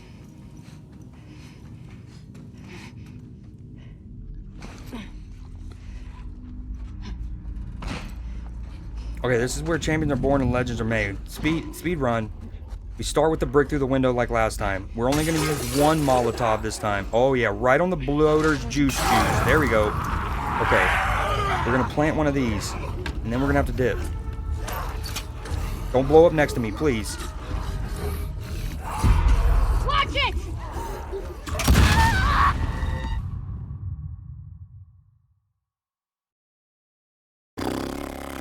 Speed run.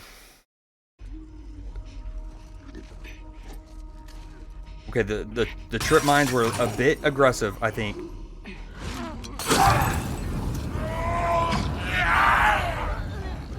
Wait, they didn't catch fire? Okay, what the hell?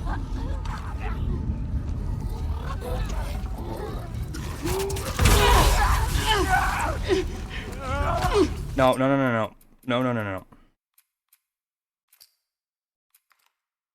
Okay. In fact, it was better to Molotov the regular zombies because it actually kills them, unlike the bloater. Okay, we set the trip mine over here. Skirt. Fuck. There's another one. Boom. Molotov on the zombags, aka the infected.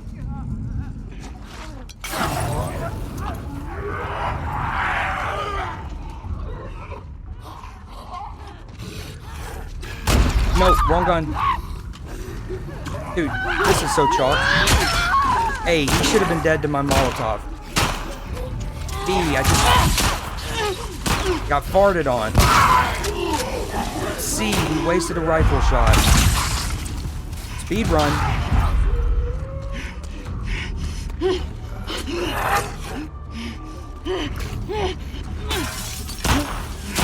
No.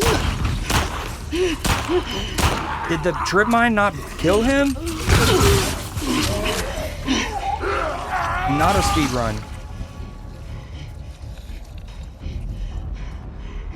Okay, this was a significantly... Granted, we're only doing this just to see what I missed. It's not supposed to be a better run. Fuck these assholes. Yeah, agreed. Did they get you? I'm not even gonna look for loot. I'm clean. Shamblers? Is that what they call them?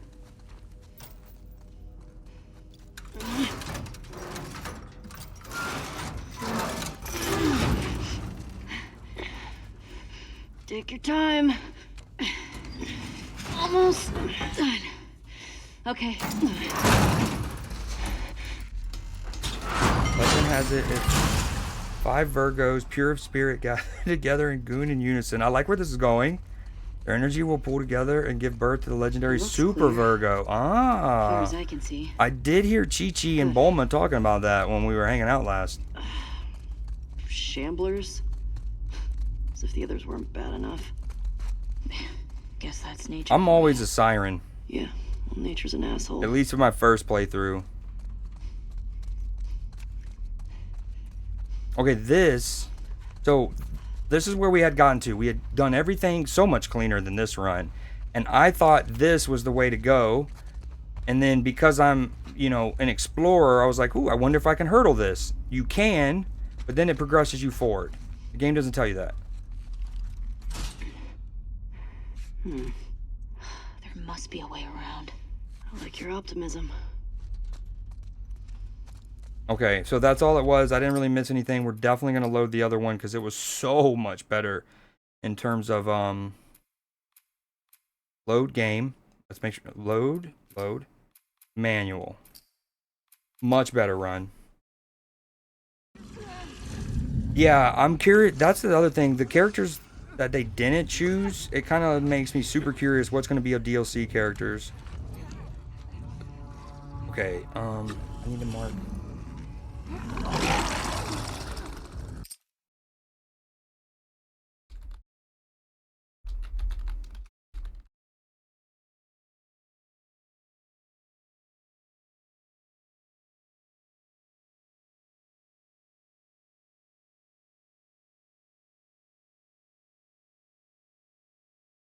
We don't talk about Bruno. I'm so upset. I did a Psycho and Tiny Tina's. We don't speak of that.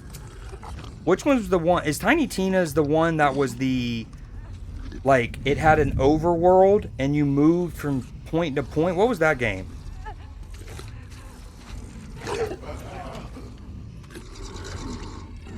Yo, the block is so hot right now. Uh-oh.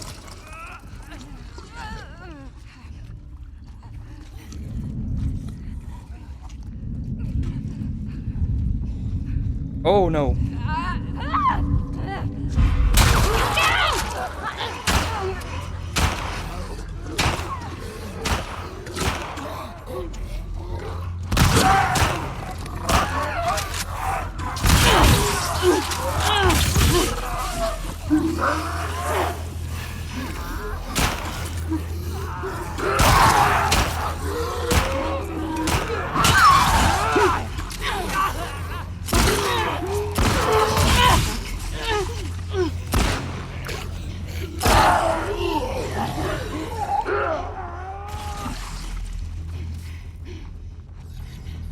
Okay, that escalated quickly.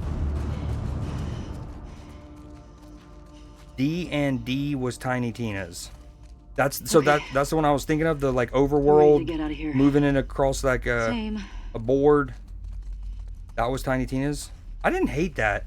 I didn't dive into it and play it near as much as the other Borderlands, but all of that, like, I think it's often forgotten or it's often not factored in where a person was in their that time, like in their life when certain things came out, when comparing them.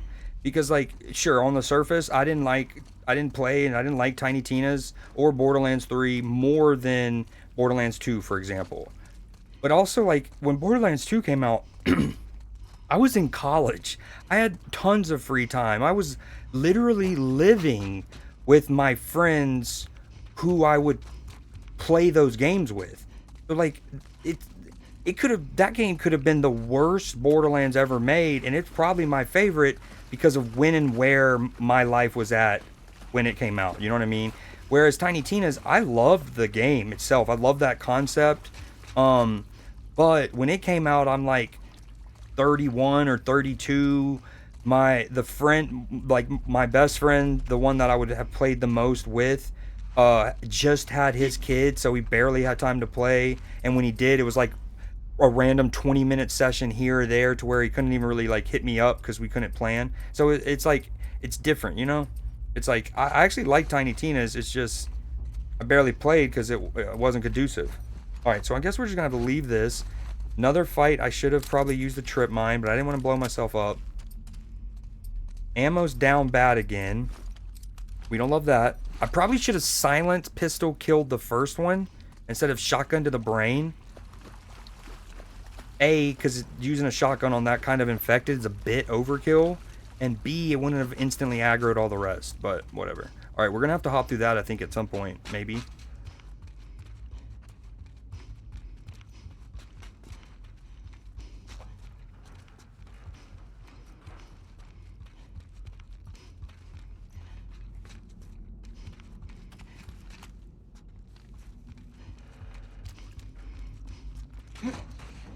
Essentially an off-brand D&D game. Okay, I've been in here. I've searched there. Don't have room for that loot. That's where we drop down. Thank you again, Ben, for the raid. You're still there, homie.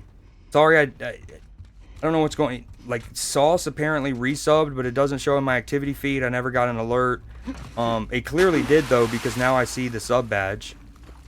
The raid thing didn't immediately go off. And...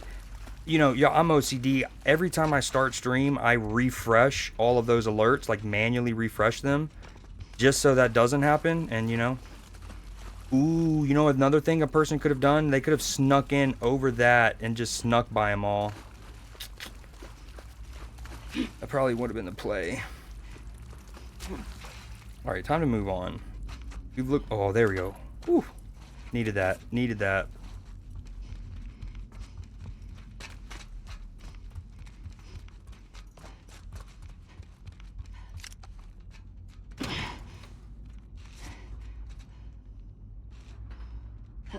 They got Exo Soldier, Siren, Forge Knight, and Gravitar. Bet I can guess who you're playing with. Those are some cool names. I actually don't think I've seen all the names for the playable classes at launch. There. Maybe that's what we need to do here at some point on stream. Me watch some of the classes, like the class reveal videos and stuff, because I have not, other than what I've seen in like some press conference moments, I haven't really seen much. Say some kind of train crash. Thanks, Sherlock. Thanks, Sherlock. Yeah, good job, Dina. Nailed it. I don't know if I'm buying it yet. Aim on the Force Knight, tanky character. And utilize drones to morph into weapons. Oh, that's kind of like, I mean, obviously different, but what was his name in Borderlands 3? Zane? He had a drone. If I'm not mistaken, I think he was eventually one of the, like, quote-unquote meta builds. You can make, like, an obscene... Well, here's one thing I hope they don't do. Please, for the love of goodness, Gearbox, don't nerf stuff into the ground. Buff stuff to make it more also viable. But there is nothing more infuriating than developers nerfing fun, overpowered stuff in a PvE only game. In a PvE only game. It just blows my mind. Because just like, trust the gamer to police themselves, right? If a gamer wants to use the like obviously super broken thing, keep in mind, y'all might be like, this sounds very hypocritical and contradictive to a lot you say in terms of hating meta people. PvE games. Jesus. PvE games. I wonder how long they kept these running past Outbreak Day. Outbreak Day. But it's like, if a gamer wants to like if they find something that's cheesy and they can blow through a game, that's on them. They're the ones who like are robbing themselves of potential more enjoyment by beating the game in 2 hours or whatever, right?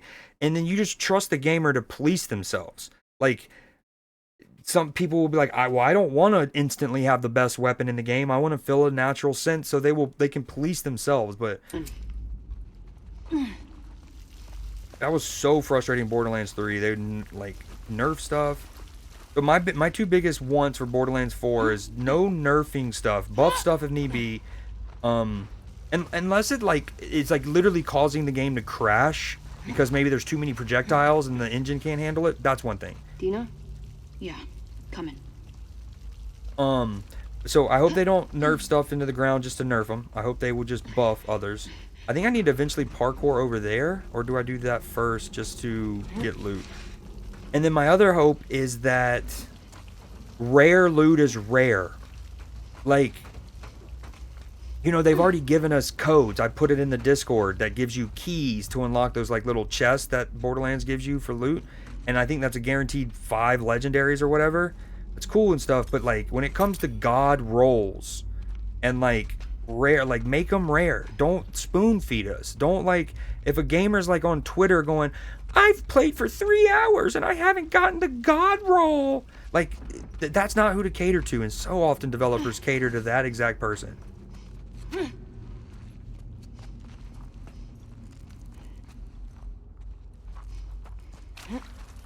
All right, now that I'm done yapping about that, let me read this note and see where I gotta go.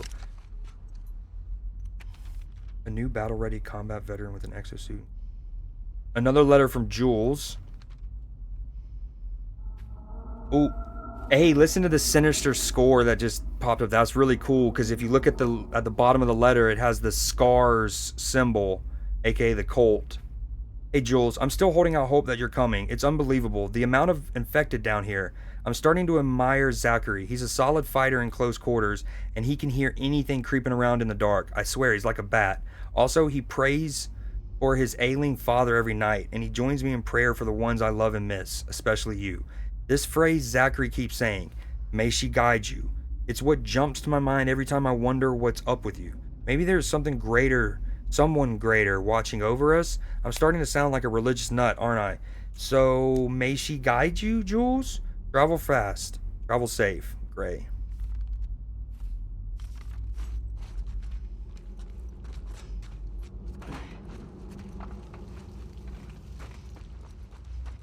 Bags the Siren. Familiar siren, purple tattoos, and unique super. Gravatar with a half-human, half-robot appearance and mastery over gravity-based abilities. That sounds dope. Oh, it was not Zane. That was Flack. Who was Zane? Who was... Wasn't there a Zane? Was he the swords guy then? Uh-oh. Oh, dude, there's no way you don't hide loot there. Also, I might be stuck.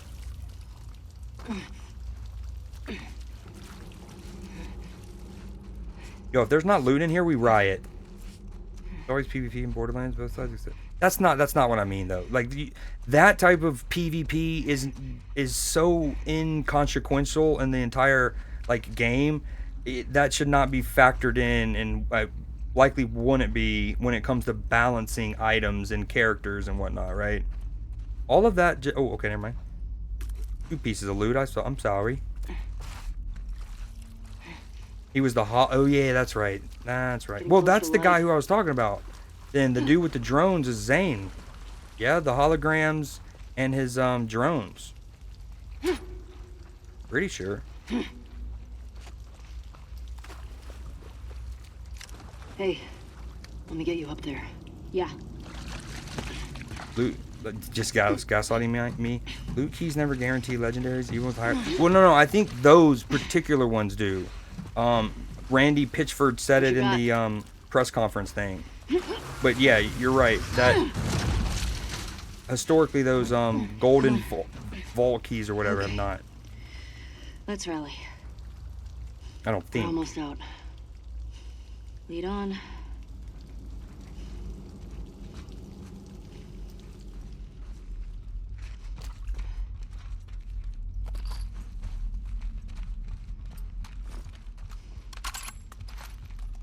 We need shotgun shells, please.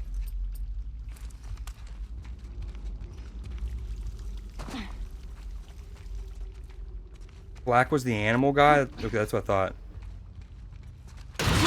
Oh, shite.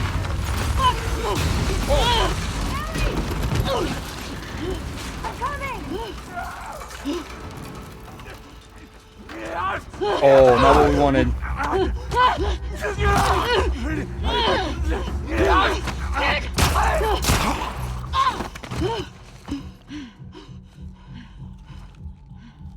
Ellie, your mask. Here. Oh. We can share mine. No, no, no, no, no, no, no, no, no. Stop, Ellie. Oh, Stop. I forgot. This is where. Oh, yeah. This is a big moment. I'm not infected. No. I'm immune. I'm not coughing, do you see? Fuck. Dina. Shit. Can you run? Yeah. Yes. Let's fucking go. Go. Now, keep in mind, again, if somebody is caught up with the show, season 2, you would have already seen the show's version of that moment, right? Which is known as the immune reveal to Dina. Okay, there's a couple moments throughout the series where Ellie's immunity is a major reveal moment, right? Whether it's to Joel and Tess early in Boston in the first game, letting them know that she's worth doing this mission. It's not just a normal pick up and drop loot thing that Joel would have normally done, right? There's a few, and so this is another one, right, where it's kind of like Dean, you know, and in the show, the moment kind of happens, like, if I remember correctly, I don't want to spoil too much, but the reveal is actually in the theater. Like, I'm not going to say what causes it. So in this game, it's her mask gets broken. She doesn't actually need the mask. She had been wearing it. She wears it around people generally so they don't know that she's immune, because she doesn't want unnecessary attention on her, or people getting jealous, or maybe trying to sell her, or, you know what I mean? Like, whatever. Calling her a freak, yada, yada. So she keeps the mask on as a cover, even to her loved one, Dina. Just, okay. And then it breaks, and that's why she's like, no, because if Dina takes it off, Dina gets affected by the spores that are in the air. Ellie wouldn't. And so I don't want to say what happens in the show for anyone who hasn't seen it, other than there's obviously an immunity reveal. Something happens, whether it be a gas mask or whatever. A moment happens where it's like, oh, you should be infected. You're not getting infected. What's up? And the conversation they have is at the movie, the theater in the show. So here it's in the subway, just that marking a difference between the TV show adaptation from the game. Do I fight this? What do we do? Get off! Okay, we don't fight this, I guess. Playing the Exo Soldier and the Gravatar. If Nim plays, he's gonna go Forge Knight for sure. I'll wait till Ben decides. Yeah,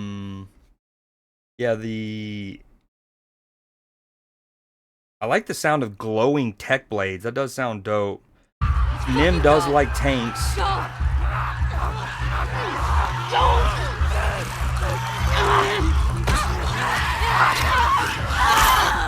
Okay, so I definitely don't leave Dina. If I strike the zombie, I die. If I run past, Dina dies. Maybe I should put one in his brain real quick. Go! Go! Run, Dina! Ellie!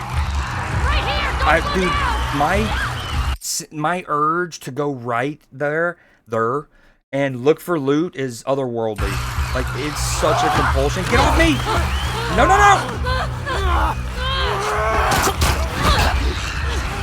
I have a Molotov for this moment. Oh, what footwork. Yo, Ellie, if you were here earlier in stream when I was doing Creed Center, you know that the University of Florida's player had an insane OBJ-like catch, and I talked about his footwork? Ellie just had that herself. Come on! Hurdle it. Oh, get through. No.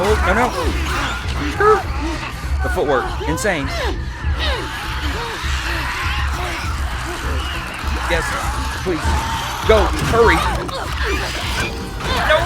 No.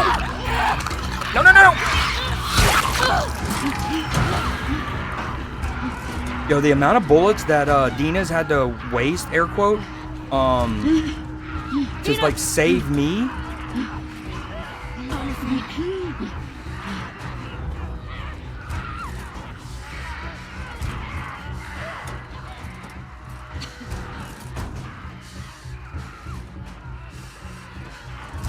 Gotten notifications for 2 global badges. So no speed badge so far? They might pass that out after it ends. Oh, speaking of the theater, here we go at the Pinnacle. The movie Cassandra. That sounds so fucking good.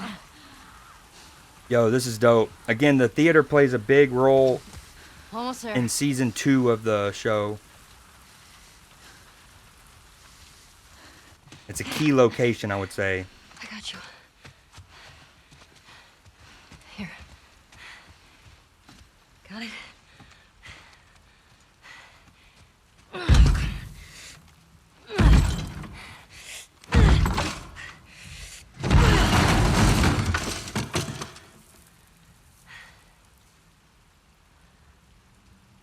Alright, we're good. Come on.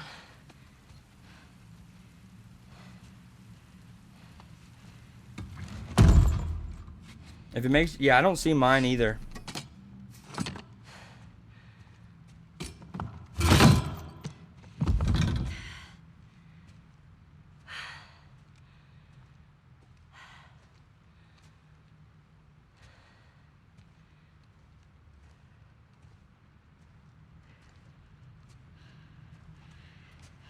You want to tell me what's going on with you?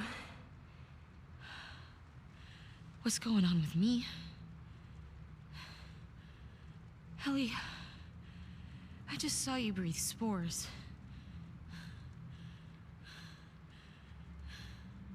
I told you. I'm built diffy. You're immune? So okay, so I forgot the conversation still happens in the theater in both the game and the show. It's just what happens to Ellie that introduces the conversation is different. Slightly, because they used the gas mask in season. The fuck are you talking about? I was bitten and nothing happened.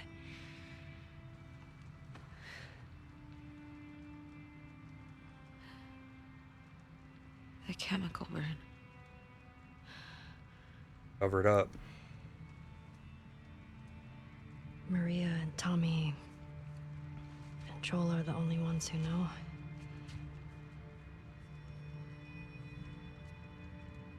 Knew. Now you know.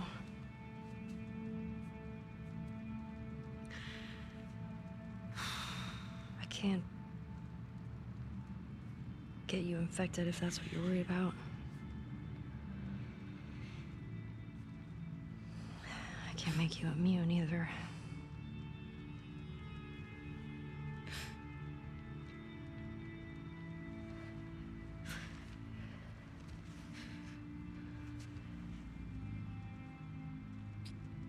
Can you say something? Powerful scene, this.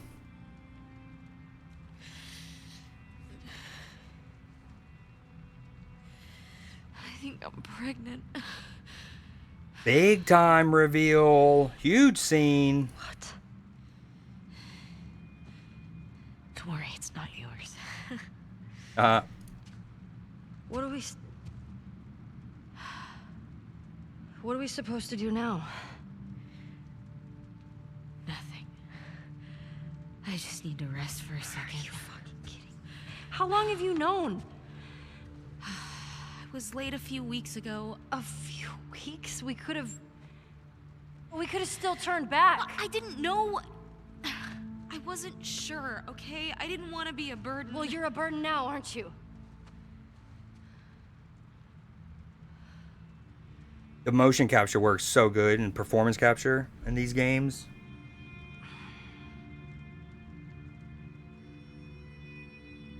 I'm gonna make sure this place is secured. The cinematography there is so good. We switch to over her shoulder as she backs up, and then it transitions into gameplay. Clean, clean, clean, clean, clean.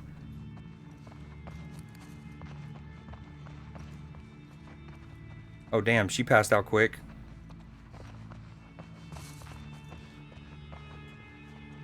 Bjornsson, the amazing sorcerer. The Vanishing Mummy Act.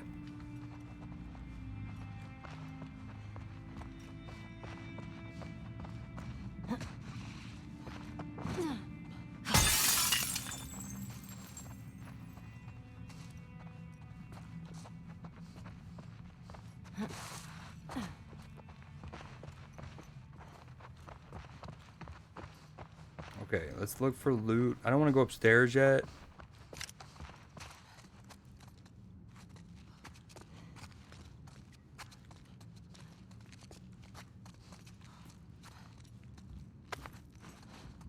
Do we want to beat this? We can move on to Metal Gear before Borderlands. And I've committed, I'm not going to play through any of the past ones. I don't want to spend money on basically ports, not even remasters, let alone remakes. So we're just going to dive into this one. But what we will do is we're going to play Metal Gear 3, the remake. And then we'll play Metal Gear Ground Zero and then 5. Pinnacle Theater presents An American Tragedy, Cassandra.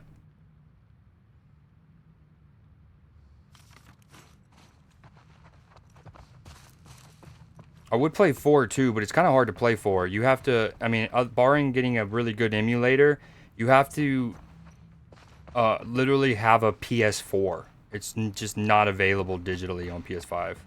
And it's why game preservation is so important. Pregnant?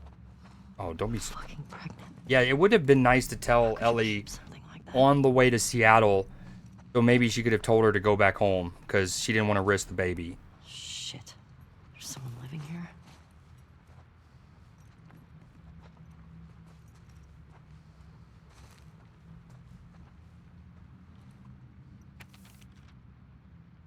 September 4th.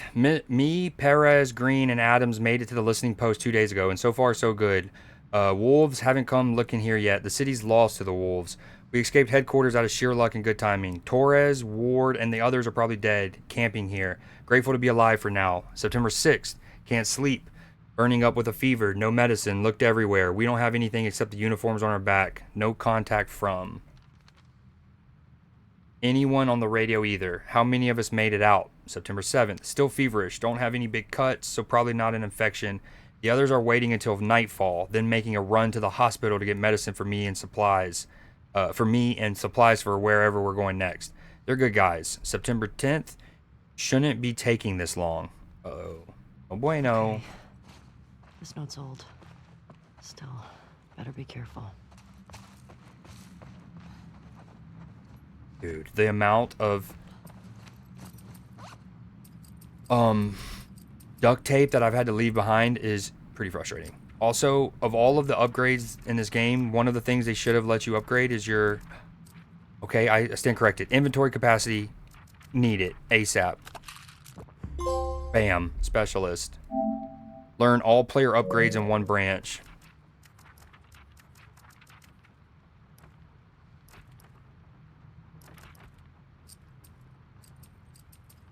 Okay, so now I should be able to... I should have done that earlier. Oh well. Wait. I thought it said I can hold 4 items now. Inventory capacity. So it doesn't count resources. It just counts like these items. Well, it kind of still does nothing for me. I can't craft it, like... Ugh. Yo, the completionist in me hates that.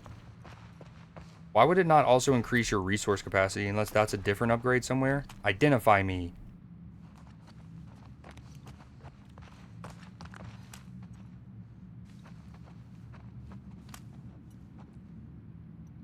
Majid and his genie.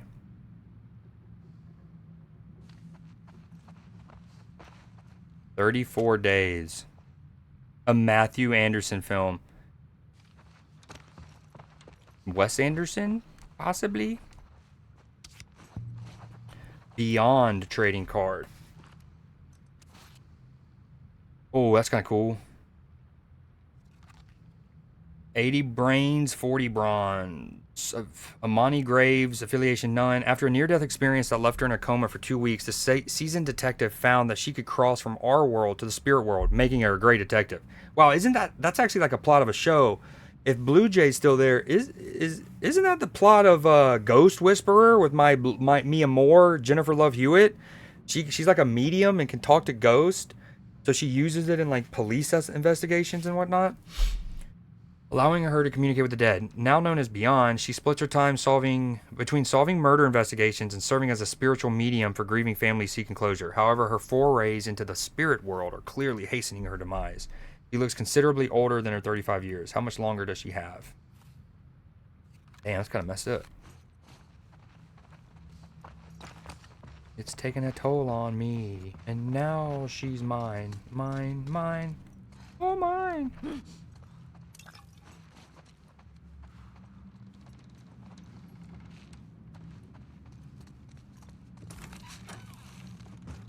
Damn. Oh, am I about to go into the roof? That's going to be a great vantage point. Hold on, before I do that. I've already gone in the let me make sure. So I've gone in the bathroom. We've gone behind the bar. I think if... It's been a while since I played this game. So much so that thankfully, there's a lot I don't remember. Especially when you consider that I've watched the show since and they've kind of tweaked and adapted things. But I can't remember what progresses us. So... Here's the hoping. I think going into the main theater, like atrium, whatever, progresses us. Because I want to say I remember who we talked to.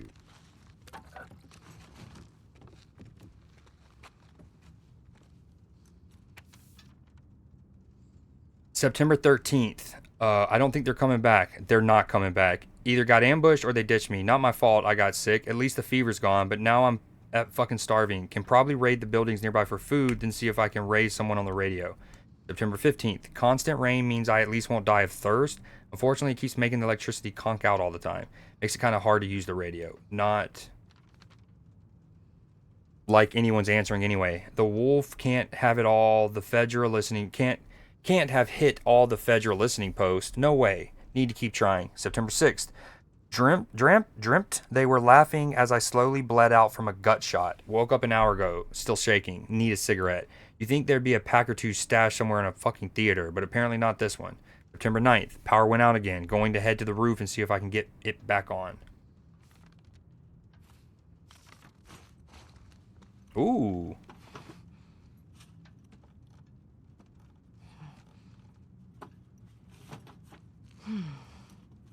Need to get the power going. Okay, maybe it is the roof. That's the advancement.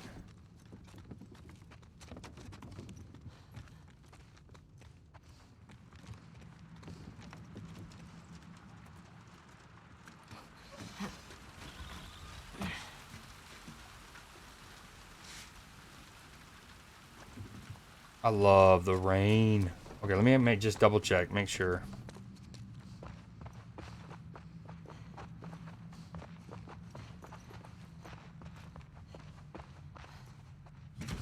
Alright, now that the cutscene's over, I can put this back on.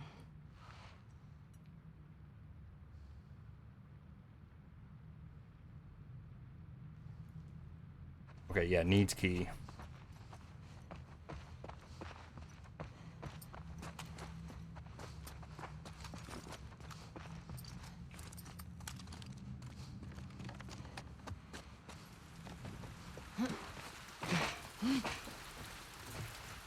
You should be able to kick this down for a shortcut later. I don't actually know if you play in that area, so maybe it doesn't matter. I like see how she puts the hood up.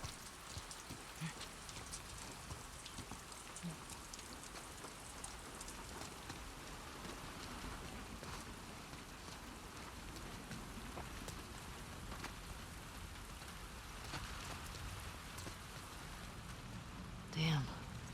You get fried? Guess you weren't much of an electrician. Ooh, zing.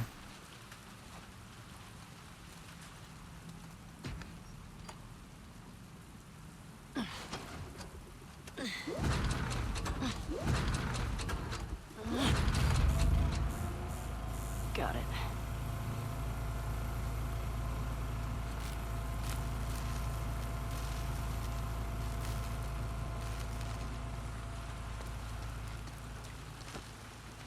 Okay, hold on. I think I'm gonna save it there.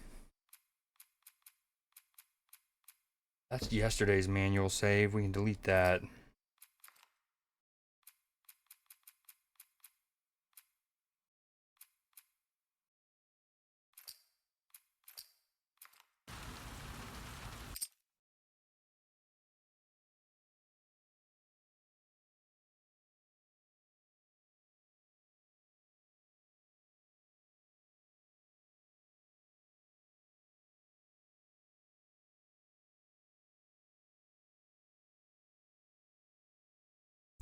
Oh my. I'm gonna take a quick little break. I know it's only been 2 hours. I normally try to go 2.5, but I'm at a good spot in the game to take a little palsy poo. So I'm gonna throw some music back on.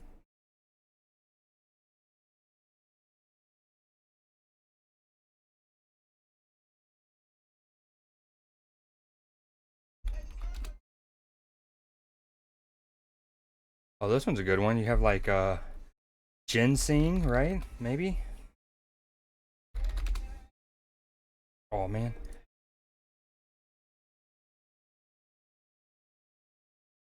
Hold on, I want to kind of do one real run real quick.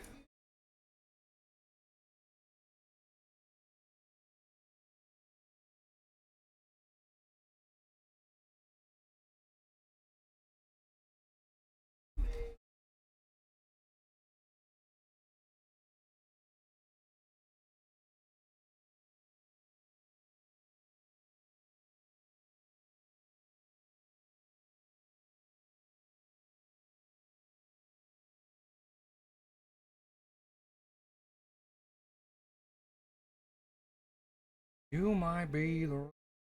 Wow, gotta get a word on the board before the lock, that's for sure.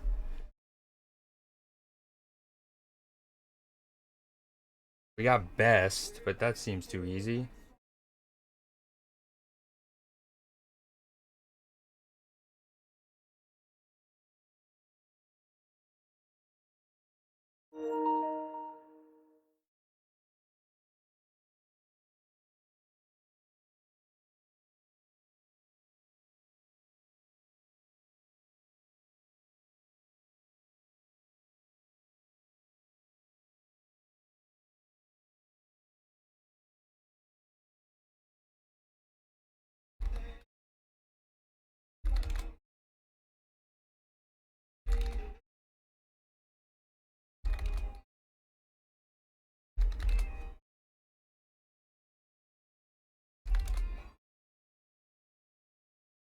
Dude, what's the big word?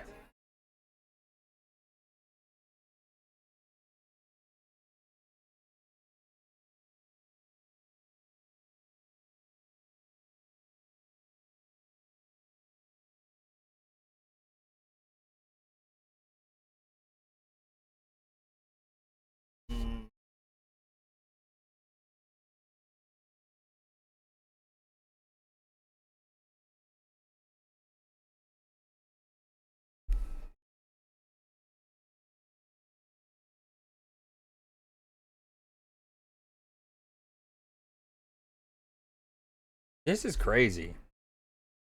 Why can't I think of words with J's in them? I swear, words on stream must have gotten harder. Because this is routinely now where we're not able to get past tier 1. I know it's just me and Blue Jay, but there's been times where any one of us could solo round 1, if nothing else.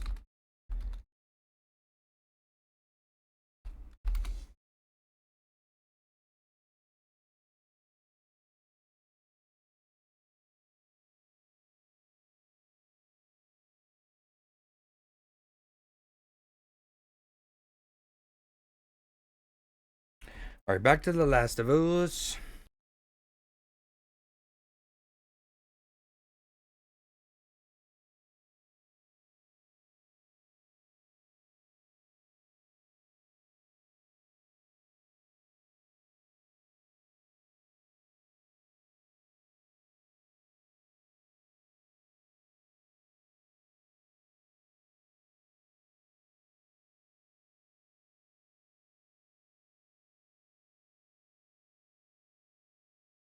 Oh, and then I could have gotten object. Damn, you're spot on.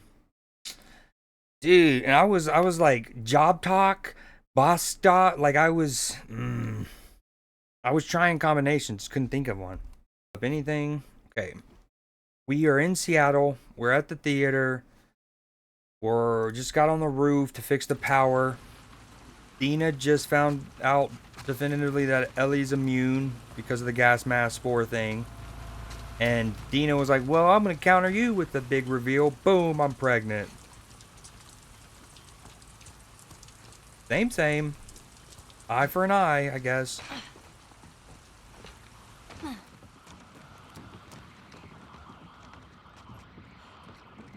Hold on, before I hit that.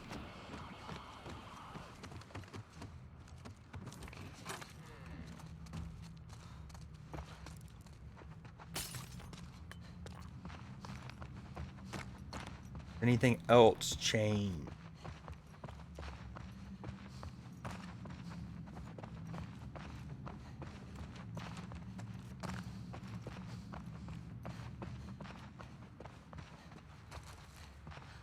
He's still down there? I don't think so. I am gonna check the bar.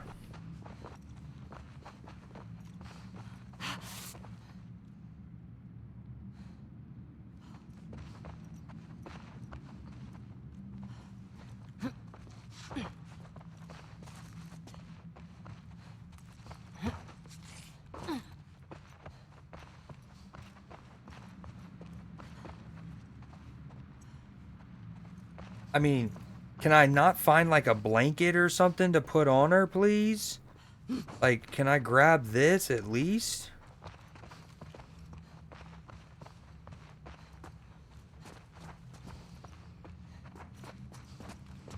I know we're both kind of thorny with each other right now, but that's my boo, and I don't want her cold.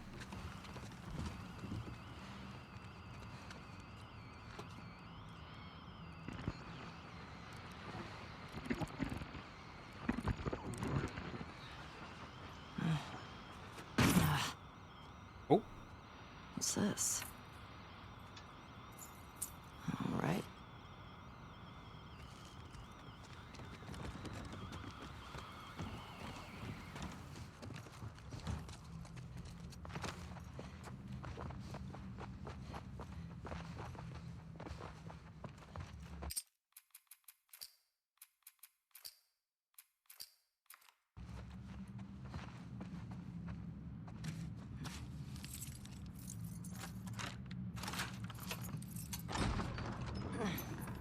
All right.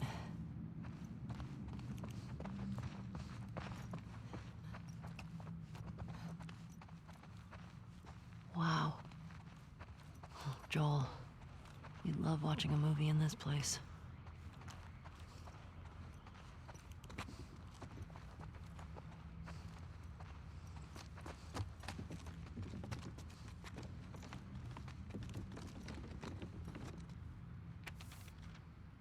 The sick habit. Rad. With brick shit houses. Pinnacle Theater 9/14/13. $25 at the door. All proceeds to benefit Seattle's Children's Center. The set list. Settle for less. Who can say once more unto the breach. Hideout. Running towards my problems. Possession. The light of two minds. Encore. Armstrong and Holly. QED.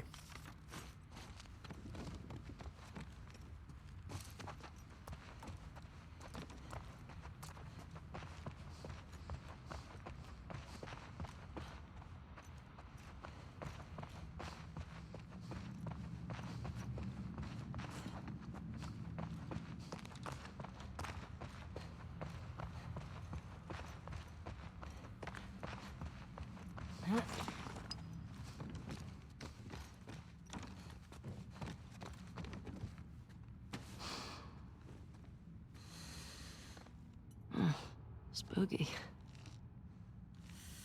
Very spooky. No way. Oh, sick.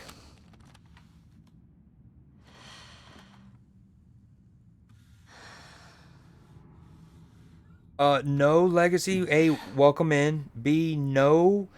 But I haven't played it since 2020 or whenever it came out, 2021. And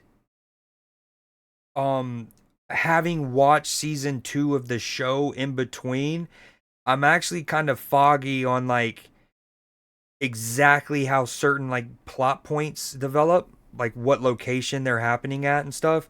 So it's kind of been a no. Not that there are some people who haven't played the game and they haven't played the games. They do love the show, So I still want to keep chat spoiler free because they're lurking in chat right now. So I have played it, but still kind of be coy with how you word stuff if you don't mind. But some stuff I'm like, oh yeah, that's how it developed, not boom. So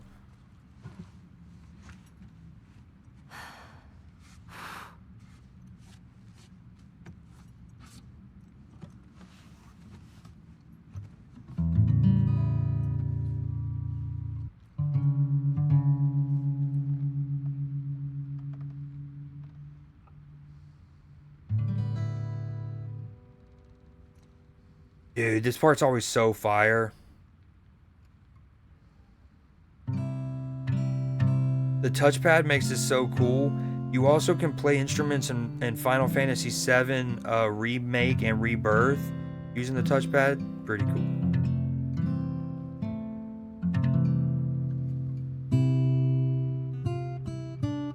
You've never played it or seen the show? Okay, perfect. You're debating on getting it? Well, at this point, have you seen anything from the first game? Like, what made you come into a part 2? Like, I'm guessing you went in. I'm glad you're here, first and foremost. Welcome in. I play all kind of games. I think you'll like it here. We also we do sports things. We do a lot around here. At any given time, you might find something that interests you even more than this. But yeah, I was curious why you went to episode 2 first. I like the no return mode.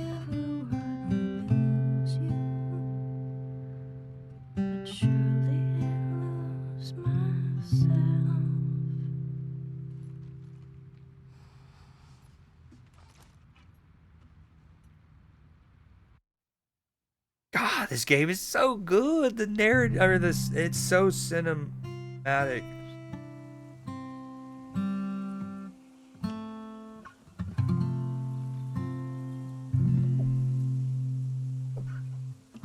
It's starting to sound like something.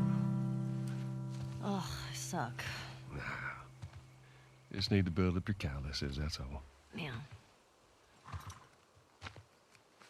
All right, come on. Is this it? Yeah. Oh, shit. I'm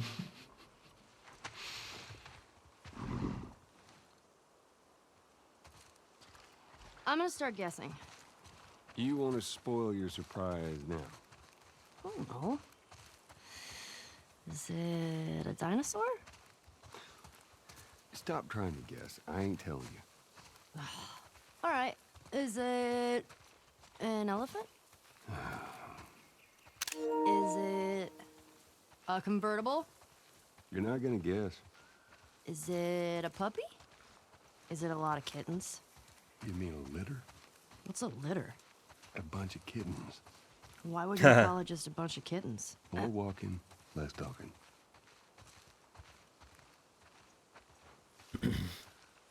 This part is in the show, season 2. Oops. Got her. Yeah, it's definitely worth getting. I think they're fantastic games. If you can like single player narrative based games like this. What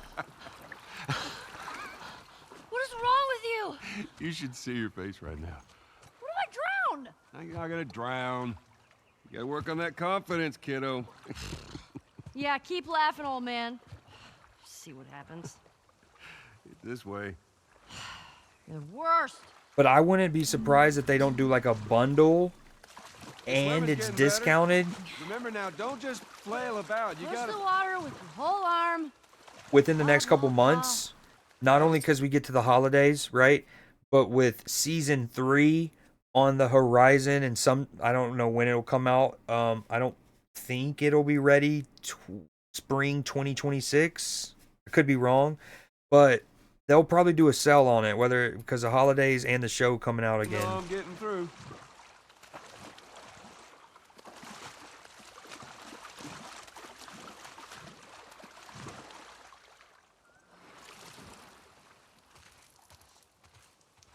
Haley, come here. Take a look at this.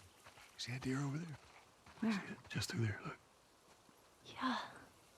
Such. Oh. Looks like.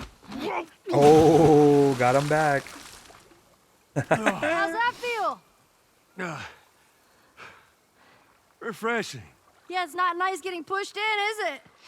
Well, actually, we need to swim through this part anyway. I got you back. You're angry and upset. I'm very angry and upset. Now, come on.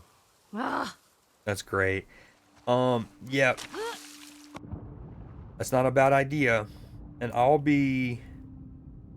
don't have all of the videos published yet, but here soon I'll have my playthrough of the first game and my second game, or of this second game, on my YouTube. So Just take a deep breath. Yeah, I got this. if that does anything, you wanted to like catch up on what happened in the first game. And I'm playing the PS4 version. I didn't spend the $10 to upgrade it.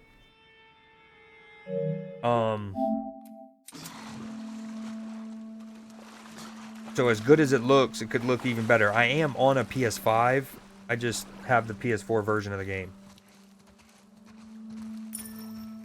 Is it my 6th grade history teacher wanting to apologize for being a massive dick? I beg your pardon? My friend and I would argue whenever he called the Fireflies terrorists. We got a lot of detention. You know, you really need to stop letting people rile you up. It's hard when they're dicks. Point still stands. All right, got another dive over here. Where are you taking me? Yo, what up, Pop-Tart? What you been up to today? I wonder if there's any loot at the bottom of these creeks that I'm not getting.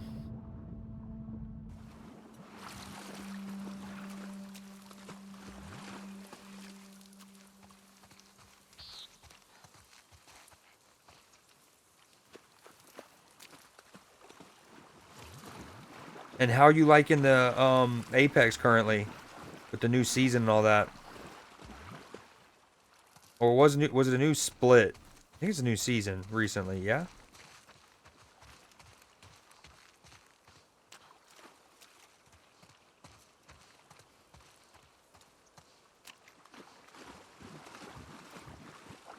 Alright, I guess there's no loot. Let's just keep it moving.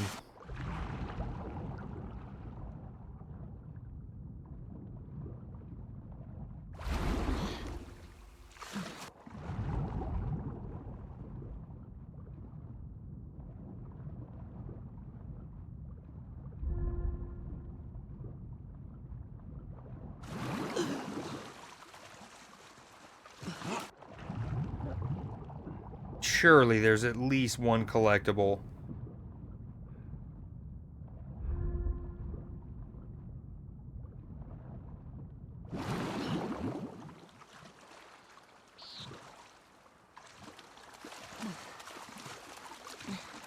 There.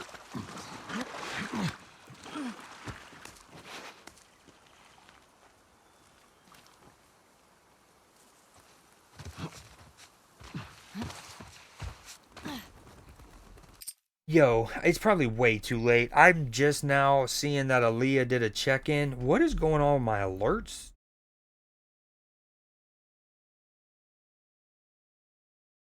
Sorry, my bad, Aaliyah. I think she did the check-in channel point thing, but didn't type in chat, or did she? And I missed it.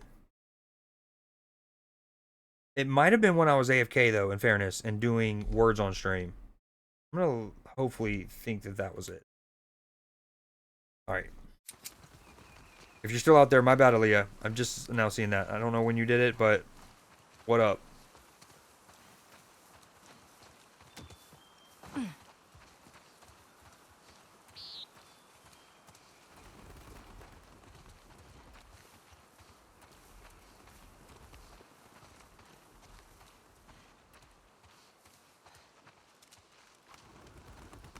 Holy shit, Joel. So sick. Oh my God, it is a dinosaur! Yeah, it is. Joel! Surprise. Holy shit. Oh, It's so fucking dinosaur. so dope, man. Put your smile on your face. And this. Whoa, okay, I see you, Pop-Tart. Now you gotta be careful with it though. Build it up slow. Gamble smaller amounts. Immediately. Remember that I think there is a cooldown, a short cooldown. I think it's like a minute, 30 seconds. I gotta protect y'all from yourselves. It's like a 30-second cooldown or something. Can I climb up his tail? Please tell me I can.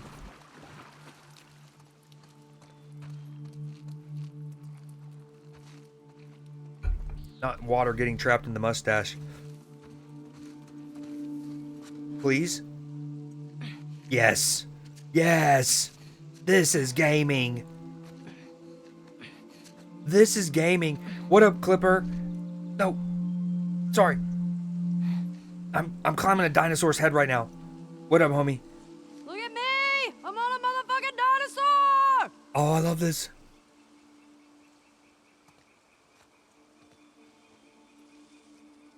This is so dope. How's oh I can jump in? Oh, Assassin's Creed, baby. We're Assassin's Creeding. What you been up to? Have you done any D&D since the last time we talked and hung out? Also, we need to get back on BG3. It's a lot of acronyms and rhyming. Just got done. Nice.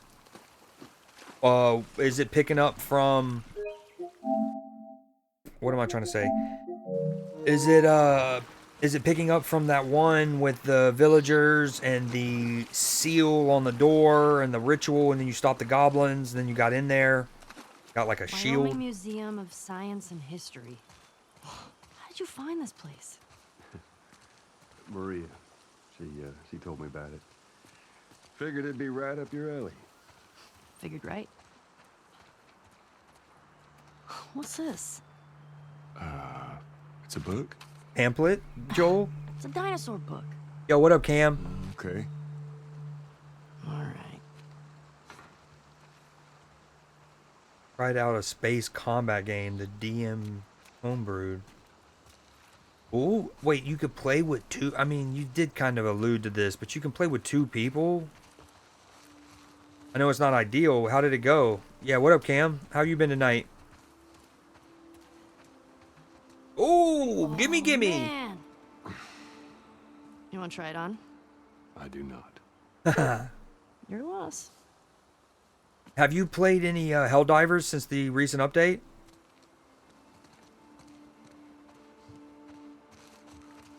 And I'll give you dab in a minute. You can't always be the first thing, and you know, no please or anything. What's up here, dude? Whoa, look at those talons. That is a velociraptor. Actually, it's a Deinonychus. Pretty sure these are velociraptors. Yeah. I mean, at least that's what they called them in this movie I saw. Jurassic Park. Yo, God, oh, this game's so good, this franchise. These little heartwarming moments, because once we get back out of this flashback, we're currently in a flashback, clearly. Shit's about to hit the fan in Seattle. So it's like that little calm before the storm, moment of respite, you know, a little boo. Nah, I've been stuck at home. You can play with even one person. Ooh, you can play with yourself? W.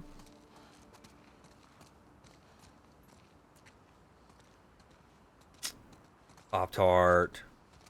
Couldn't even do like a 50%er? Oh, hello. Sorry, the dinosaurs are busy right now. What are you doing? Oh, wait. One of the dinosaurs is here. That's good. Very funny. That was pretty funny. Did you get it? It's because you're old. Oh, I get it. No, you ruined it though, Ellie. By saying that. That would have been well executed if Nim had used that against me, but now it's too late. It can't be used.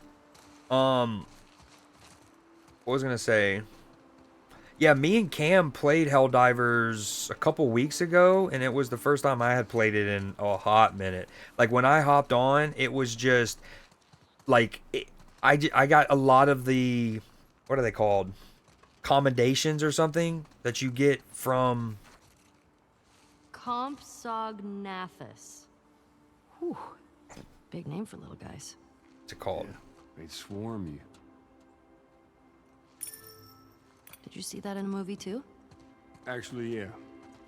But a different one. See, there's a sequel. Wasn't as good. Jurassic Park 2 is pretty good. Alright, we got the Platinum.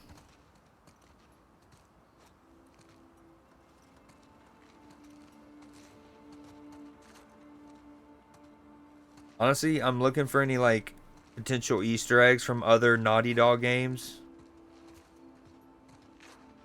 that, like, jump out, but I don't see any.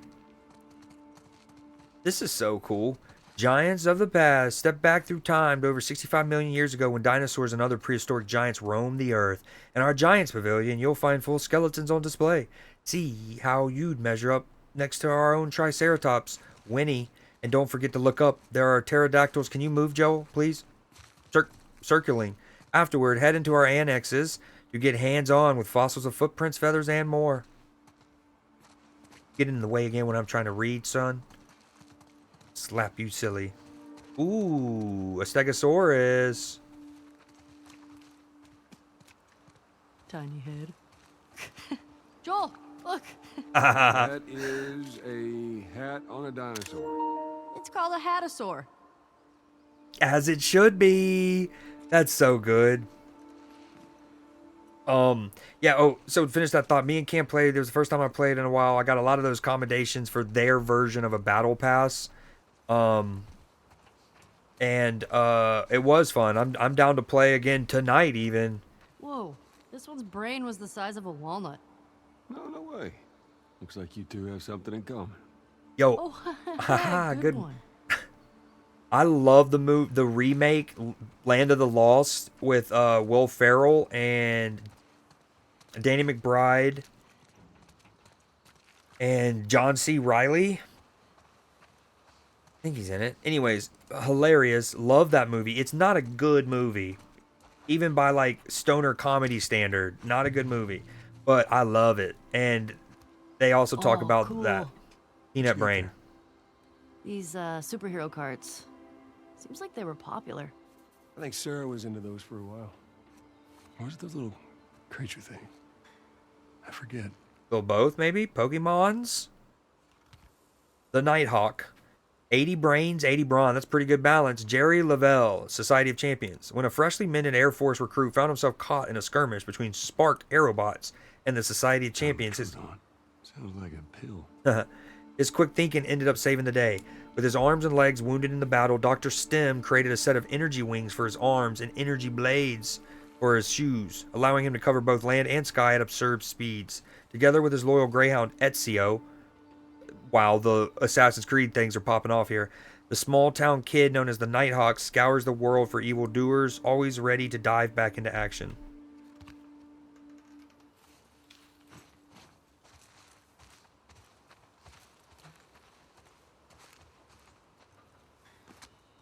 I like how that's gonna be a thing. Please don't let I was gonna say, is that it's gonna be an interact prompt on every skeleton? I love that. And you know I'm gonna take a screenshot for every one. I mean, naturally, right? The Dimetrodon was an apex predator. What's an apex predator? The most badass predator. Pretty short for that. Wait, were you talking about me? Oh, that's actually fire dialogue. He's obviously saying like the word apex is is shortening most badass. But Ellie is a savage, and she kind of is an apex predator in a way. So that was kind of a bar. I love that. Yeah, I've only barely touched the weapon customization. I did dive into the menus when Cam and I played a couple weeks ago, but I didn't have a lot of things unlocked and stuff and whatnot. Few times you get to see her as a kid, good stuff. It's a good dumb movie. It is. And I love I think about it all the time. The T-Rex, he's like, if you run in a serpentine, he can't track you. And then the T-Rex is clearly still chasing him. He's like, they're like, do you, or he's like, I think I'm wrong. And they're like, do you hate to be wrong? He's like, oh, I really do. It's so good, but it's so bad. Gallimimus's name means chicken mimic. Who names these? Scientists. Well, they're dumb. She's got a Labubu on the back of her book bag. Not really, but imagine.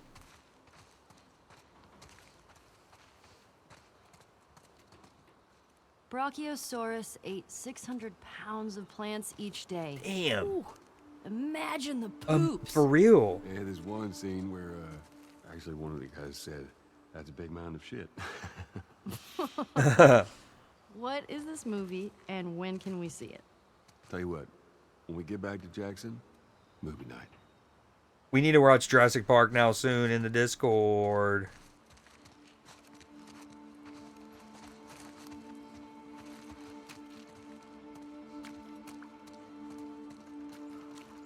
I can't put it on his head?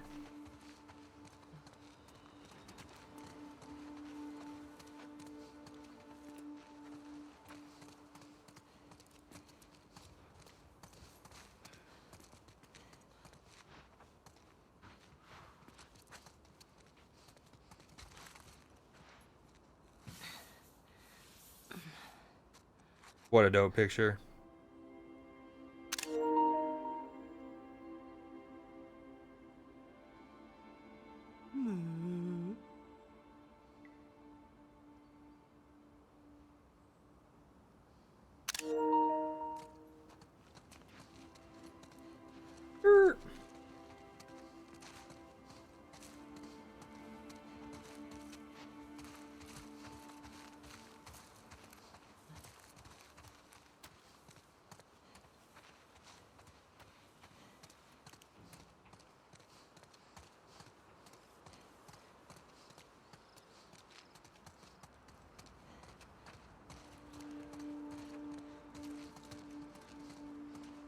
Velociraptor.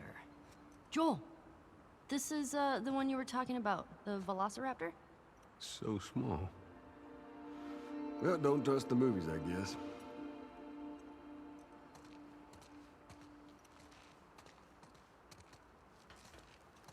Damn, that's the perspective of how big. If you played Ark, you definitely know the Allosaurus because it's like the earlier T-Rex. Like you're like, oh, it's kind of like a T-Rex before actually getting the T-Rex. Look at the size difference. Look how thick this one's skull is. Kinda looks like Tommy. I'm telling him you said that. Please don't. Catch it in the right light. Boom, Tommy. Boom, Tommy. That's his brother. For those that don't know. Whoa, this one looks like a bird. Well, actually, paleontologists believe the birds were descended from dinosaurs. Well, excuse me, Mr. Professor. I happen to know a thing or two. From a movie. Keep going.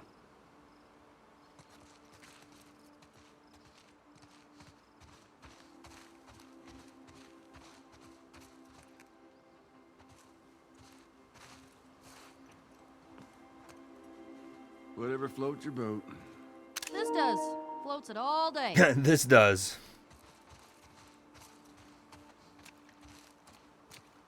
Ooh, a second hat. Joel, you better wear this. Look at her face. Oh my god, that's so good. That's the performance capture there is incredible.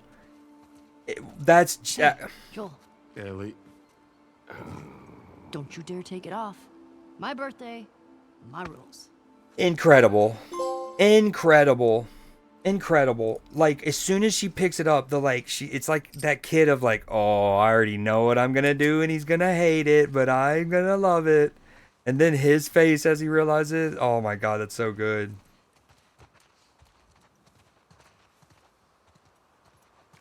Can I get my hat back though? Thank you.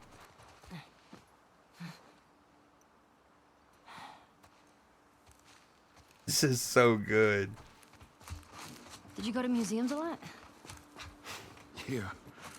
Yeah, Sarah loved him. I swear that girl dragged me to every damn museum in Texas.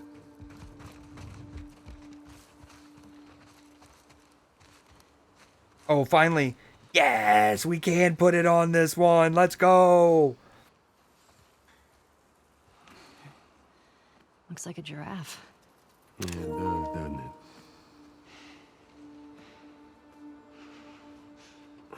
Nice, good throw. I see the appeal. Told you. Now get it back. Oh, I don't know if it's worth. I need Joel with it on. I want... No. I mean, it's kind of worth. Extinction. It is still not fully understood what caused the mass extinction of the dinosaurs. However, most scientists agree that it was likely triggered by a large asteroid hitting the Yucatan Peninsula in Mexico over 65 million years ago. An estimated big, in diameter, the TLoU impactor created a hole 62 miles wide in the Earth. The shock caused by the impact would have triggered a mega tsunami over 300 feet tall, volcanic eruptions, and earthquakes worldwide. A cloud of extremely hot ash and steam would have spread from the crater in less than a second after impact, destroying everything in its path. Anything living outside the initial impact zone would deal with emission dust and debris covering the Earth for years or even decades. The dust would have blocked out the sun's rays, slowing photosynthesis and dramatically cooling the Earth's surface.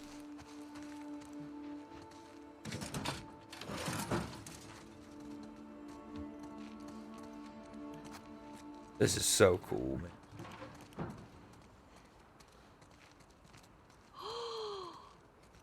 Did you know this was here? Oh, you don't like it. We can head back.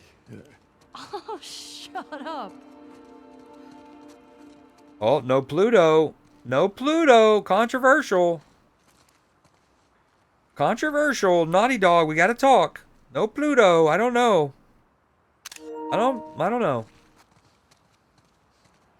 Hashtag put Pluto back. Oh. Hey, Joel, can you name all the planets?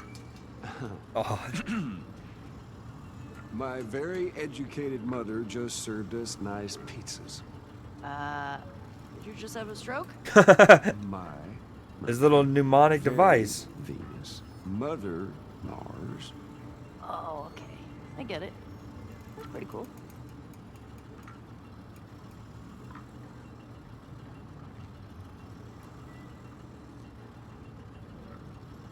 I wonder how long it'll let me go for.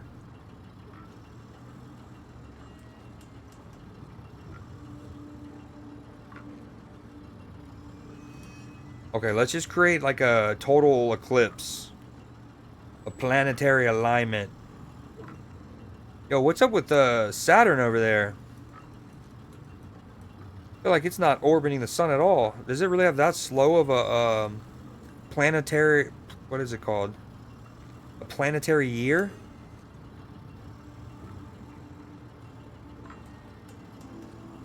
These things do show a good example of how, like, so many different forces are acting on a celestial object at the same time.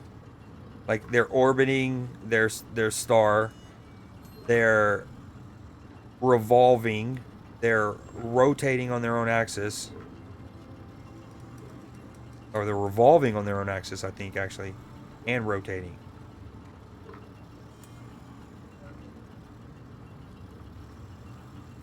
Yo, how long is a year on Saturn?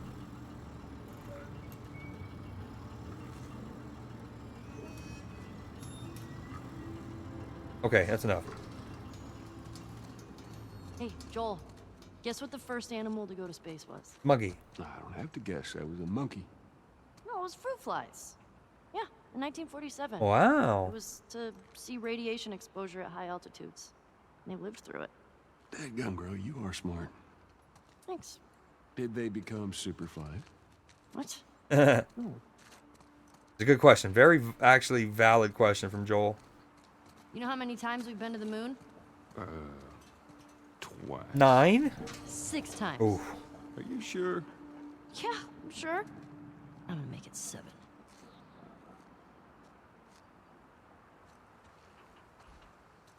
Is that real?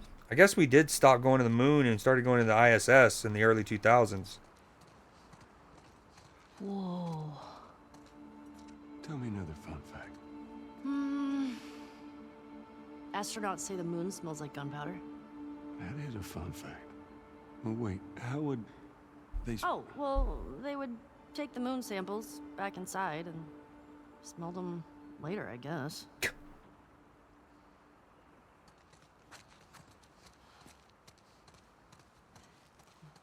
Okay, what's next? You tell me. Quiz me. I don't know. Who was the first person in space? Oh, it's easy. Yuri Gagarin. Gagarin? Is that? Gagarin? I don't know how you say it. I've never read it, so. Anyway, he flew to space on April 12th, 1961. Color me impressed. I did know that factoid. How many books have you read about this? Not the exact year, but the man's name. I like how it's also... Yo, what up, Katie? What's good, ma'am? Madam? Yo, I hit 6K in Clash Royale last night. Skirt. It was a brutal... I played CR on the in Discord for like 4 hours, unfortunately. And I got to 1 win away from 6K like 5 or 6 times, and we finally hit it. Come on, Joel. Isn't it incredible? Why don't you tell me what you like about it? I don't know. People in your time... In your time. They had it easy. I guess relatively speaking, sure. I mean, they didn't need to go to space, but they did it anyway. It's ballsy. I like that. Ballsy. Sense of perspective from the youth. Now I get it. I like how it's like a chronological, it's like early rocket, first manned space flight. And it was only in the air for 108 minutes. Went 208 or 203 miles. Then from Huntsville, Alabama. Little Redstone. 3-man orbital spacecraft on the Atlas. Medium lift aerospace payload carrier. The Titan rocket.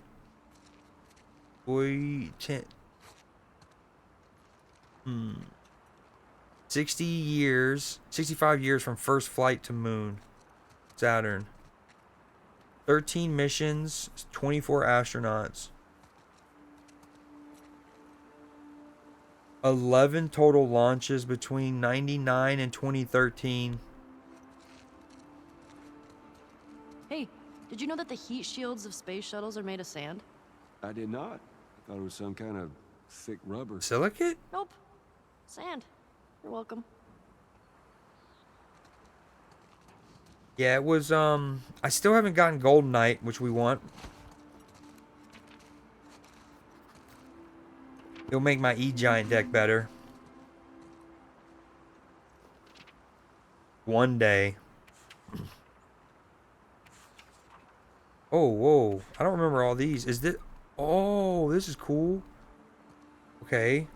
Scratch those off. This is like childhood Ellie's journal, not the current one. Tommy and Joel.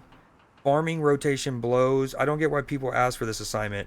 Note to self. Talk to Maria about how early I can sign up for patrol training. Well, maybe it is the current one?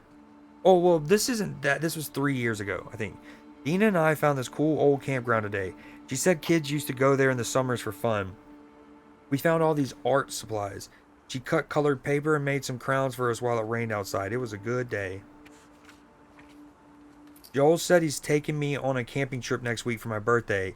He found something he said I'll love. He's acting very proud of himself. Smug, old, foggy. Well, it is dope. Kat sat next to me at movie night. Our elbows kept touching. I think she was doing it on purpose. I don't know. Maybe not. Probably? Probably not. Dina made me a crown for my birthday. She went back to that camp and got all this paper. It's pretty great. And then one day. One day. What you up to right now?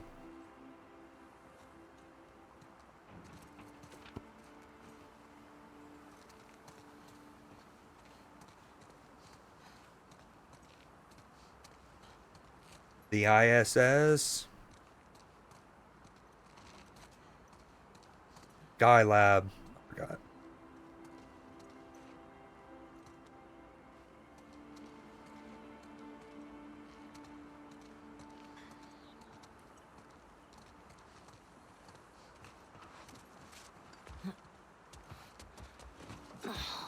Fuck yeah. Where's the steering wheel? Rovers don't use steering wheels. They use joysticks. Huh. Hang on. Is this the real one? Well, considering they left the real ones on the moon, I would say no.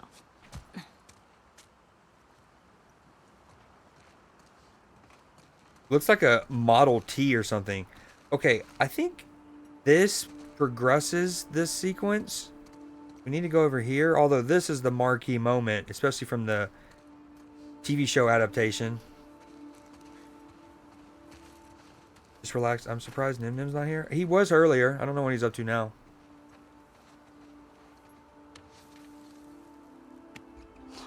So cool. I love this. How's it smell in there? Like space. And dust.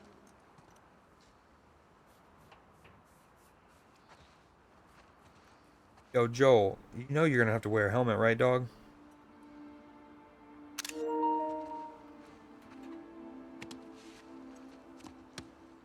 Yeah, you do. I forget. Do you have HBO or not? Because I mean, I'll show it in the Discord either way, but definitely so if you don't have HBO.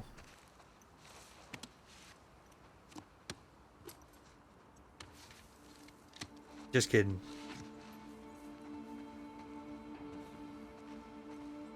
HBO is the best producer of media on the planet, and they deserve all our monies. The Apollo spacesuit. But I want to rock the one that's got like the yellow.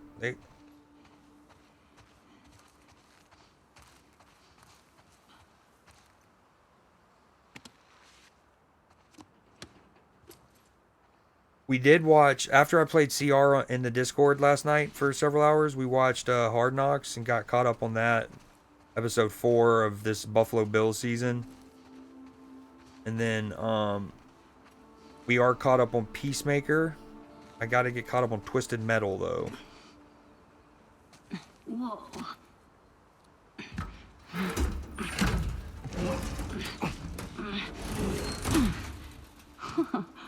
After you.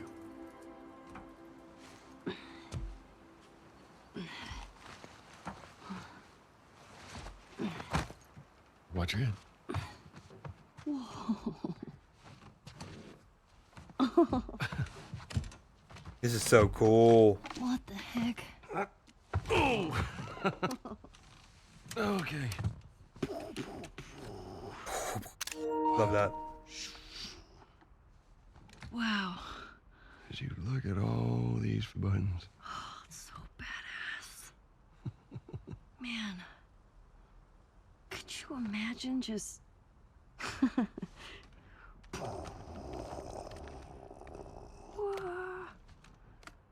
Happy birthday, kiddo.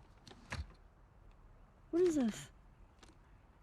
This is a thing that took a mighty effort to find. Take it.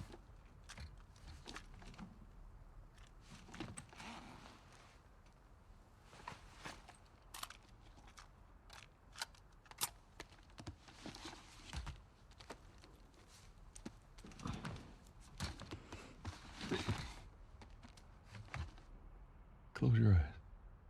Motion capture work in this game so good. Okay.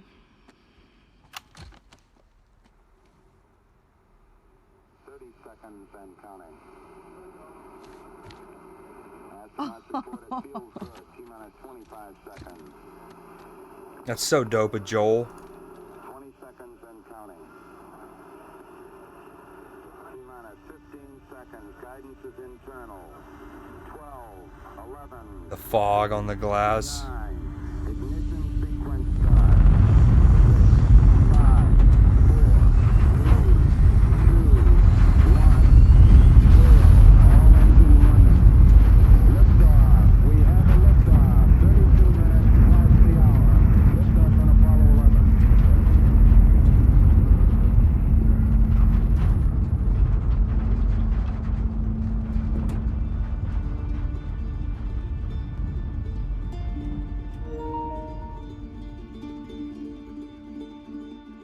It's so good. I'm breaking the immersion right now.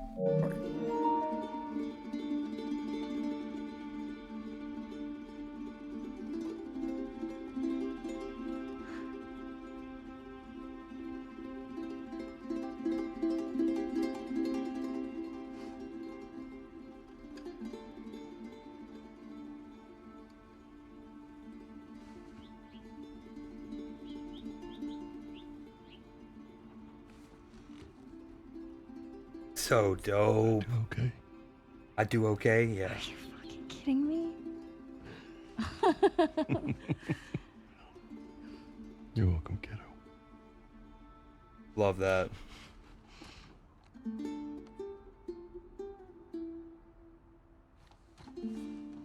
What do you say we keep looking around, huh? Yeah, I guess.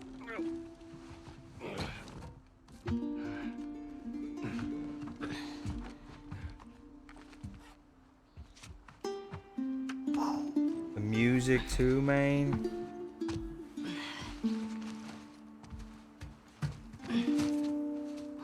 Hey. Welcome to Earth. Welcome to Earth. Dude, the music, it's all so good.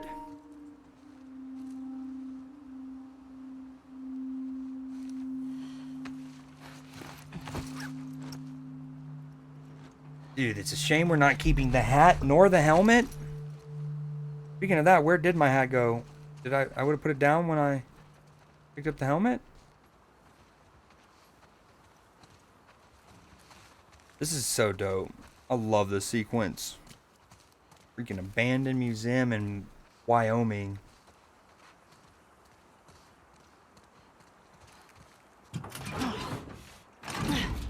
Here.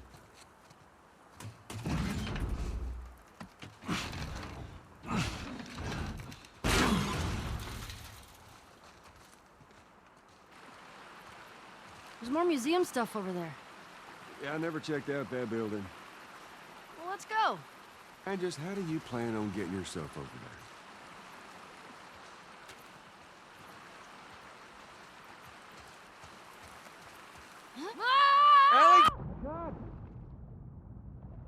Cannonball.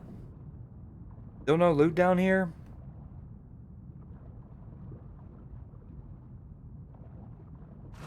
You ever give anyone else this much grief? Get down here! No! Hey, whose birthday is it? You can't keep doing that. I want a good splash. We've got more exploring to do. Joel. Big splash. Geronimo! Aw. Didn't even get a good Nice. tuck in, dude. I do really want to look for loot, man.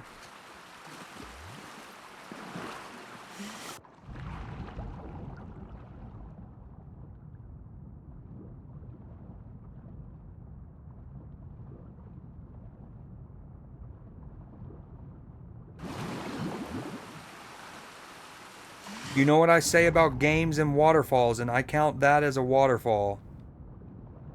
No matter how good the game is, if you don't have loot hidden behind your waterfall, you're a shite game. You're just not, you're a mediocre game, no matter how good you are. Very simple rule.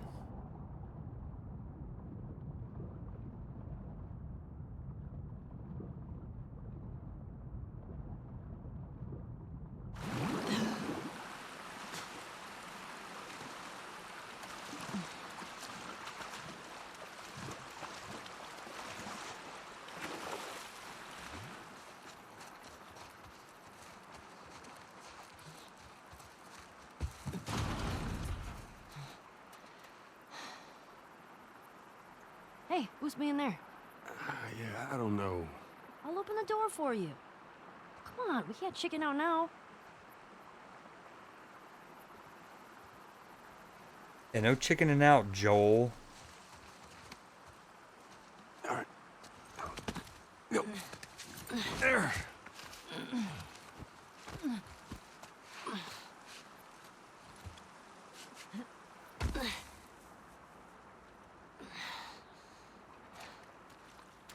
Okay, bad news. There's shit blocking the door. Well, see if you can find me another way in. I'll walk around the outside. Okay, be safe. You be safe.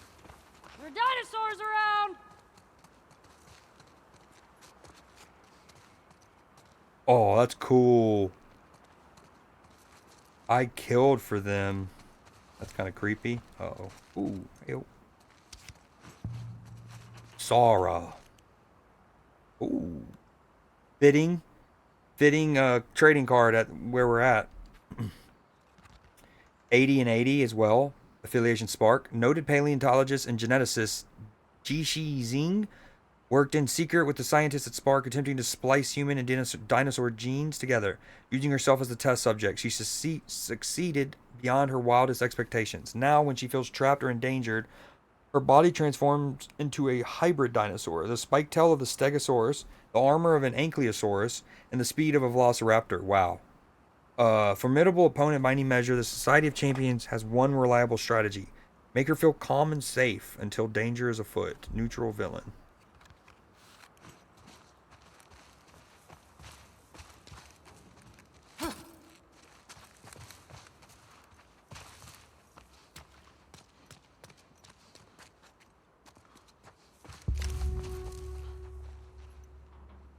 This guy needed a hug. He's probably still in here. Be careful. Ooh. Stay strong, buddy.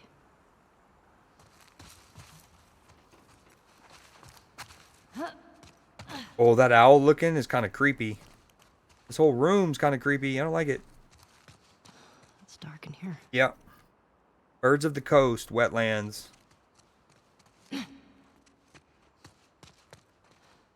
They start you with ammo. We're definitely gonna get in a fight here. they gave me ammo for some reason. The 4 soldiers at the gate. The last one cried. Wow. Wow. Oh shit.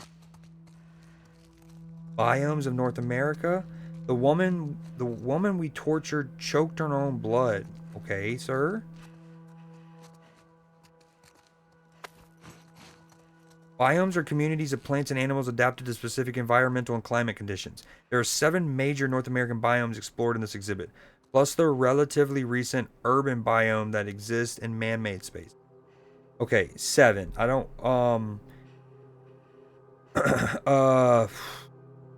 in America, you have what? Temperate grasslands, deciduous forest, like desert. Did I say plains? 5. I want to say one's mountain related.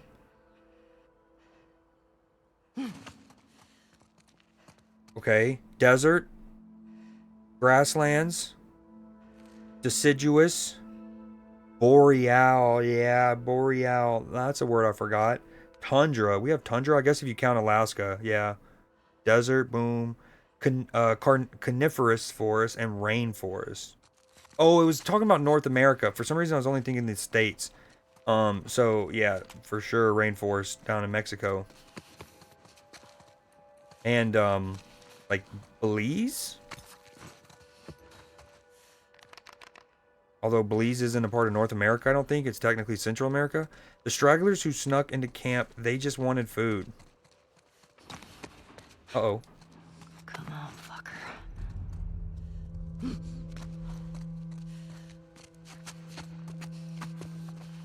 The kid who ran into the blast, I couldn't stop him. They're giving me a lot of throwables here. Look at the dude, the raccoon exhibit, and they're in like trash cans. I love it. Yo, it's giving me a lot of loot. How long are we going to be in this flashback? I was going to get to the like end of this and then kind of maybe call tonight's stream. But I wanted to get to the end of it. I forgot how long this was. The people in the van, we locked them in and doused it with gas. Okay, let's make sure I didn't miss anything. We boom, boom. So I think I only got 3 of the 7. Not ideal. Maybe 4. There is no light.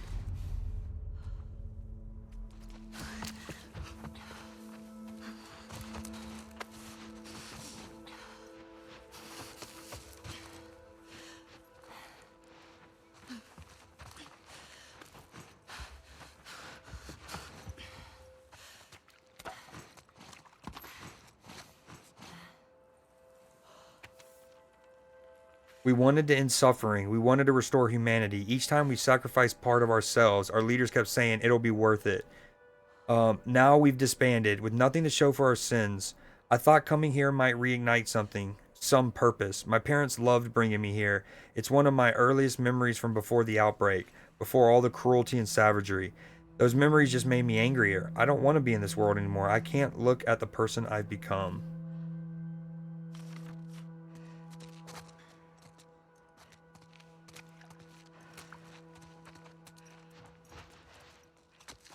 No, that got me a little bit. Maybe because she gasped.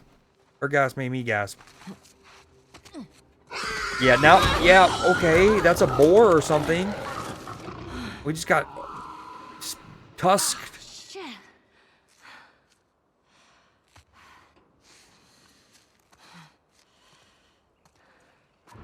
Liars.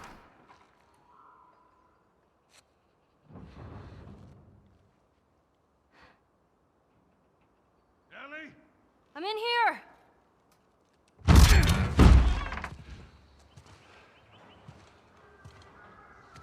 The hell was it? It's just some animal.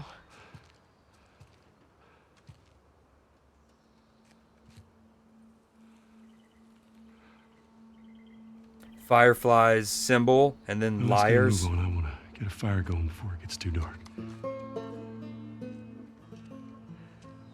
Come on. Now, obviously, that fucks with Ellie's head because she's still not 100%. She's never been like convinced in what Joel told her when she asked him what happened at the Firefly headquarters.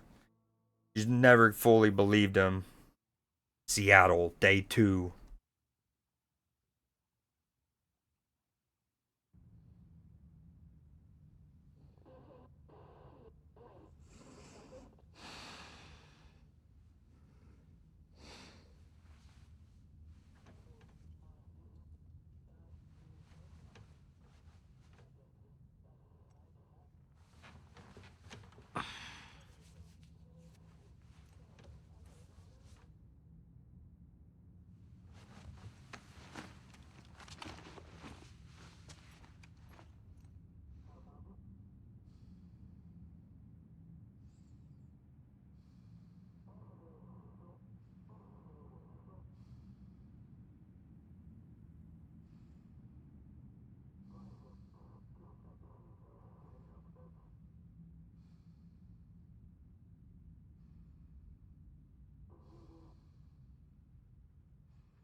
My mic's been muted. I don't know how long.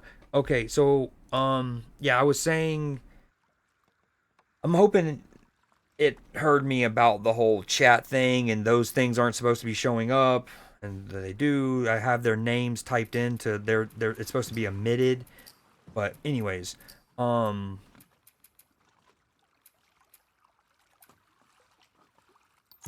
I am going to call it there. It's been a good little Monday stream. Got a lot done on Last of Us. We are trying to beat this. We are actually going to lock it in and beat this. That way we can then move to Metal Gear before Borderlands comes out.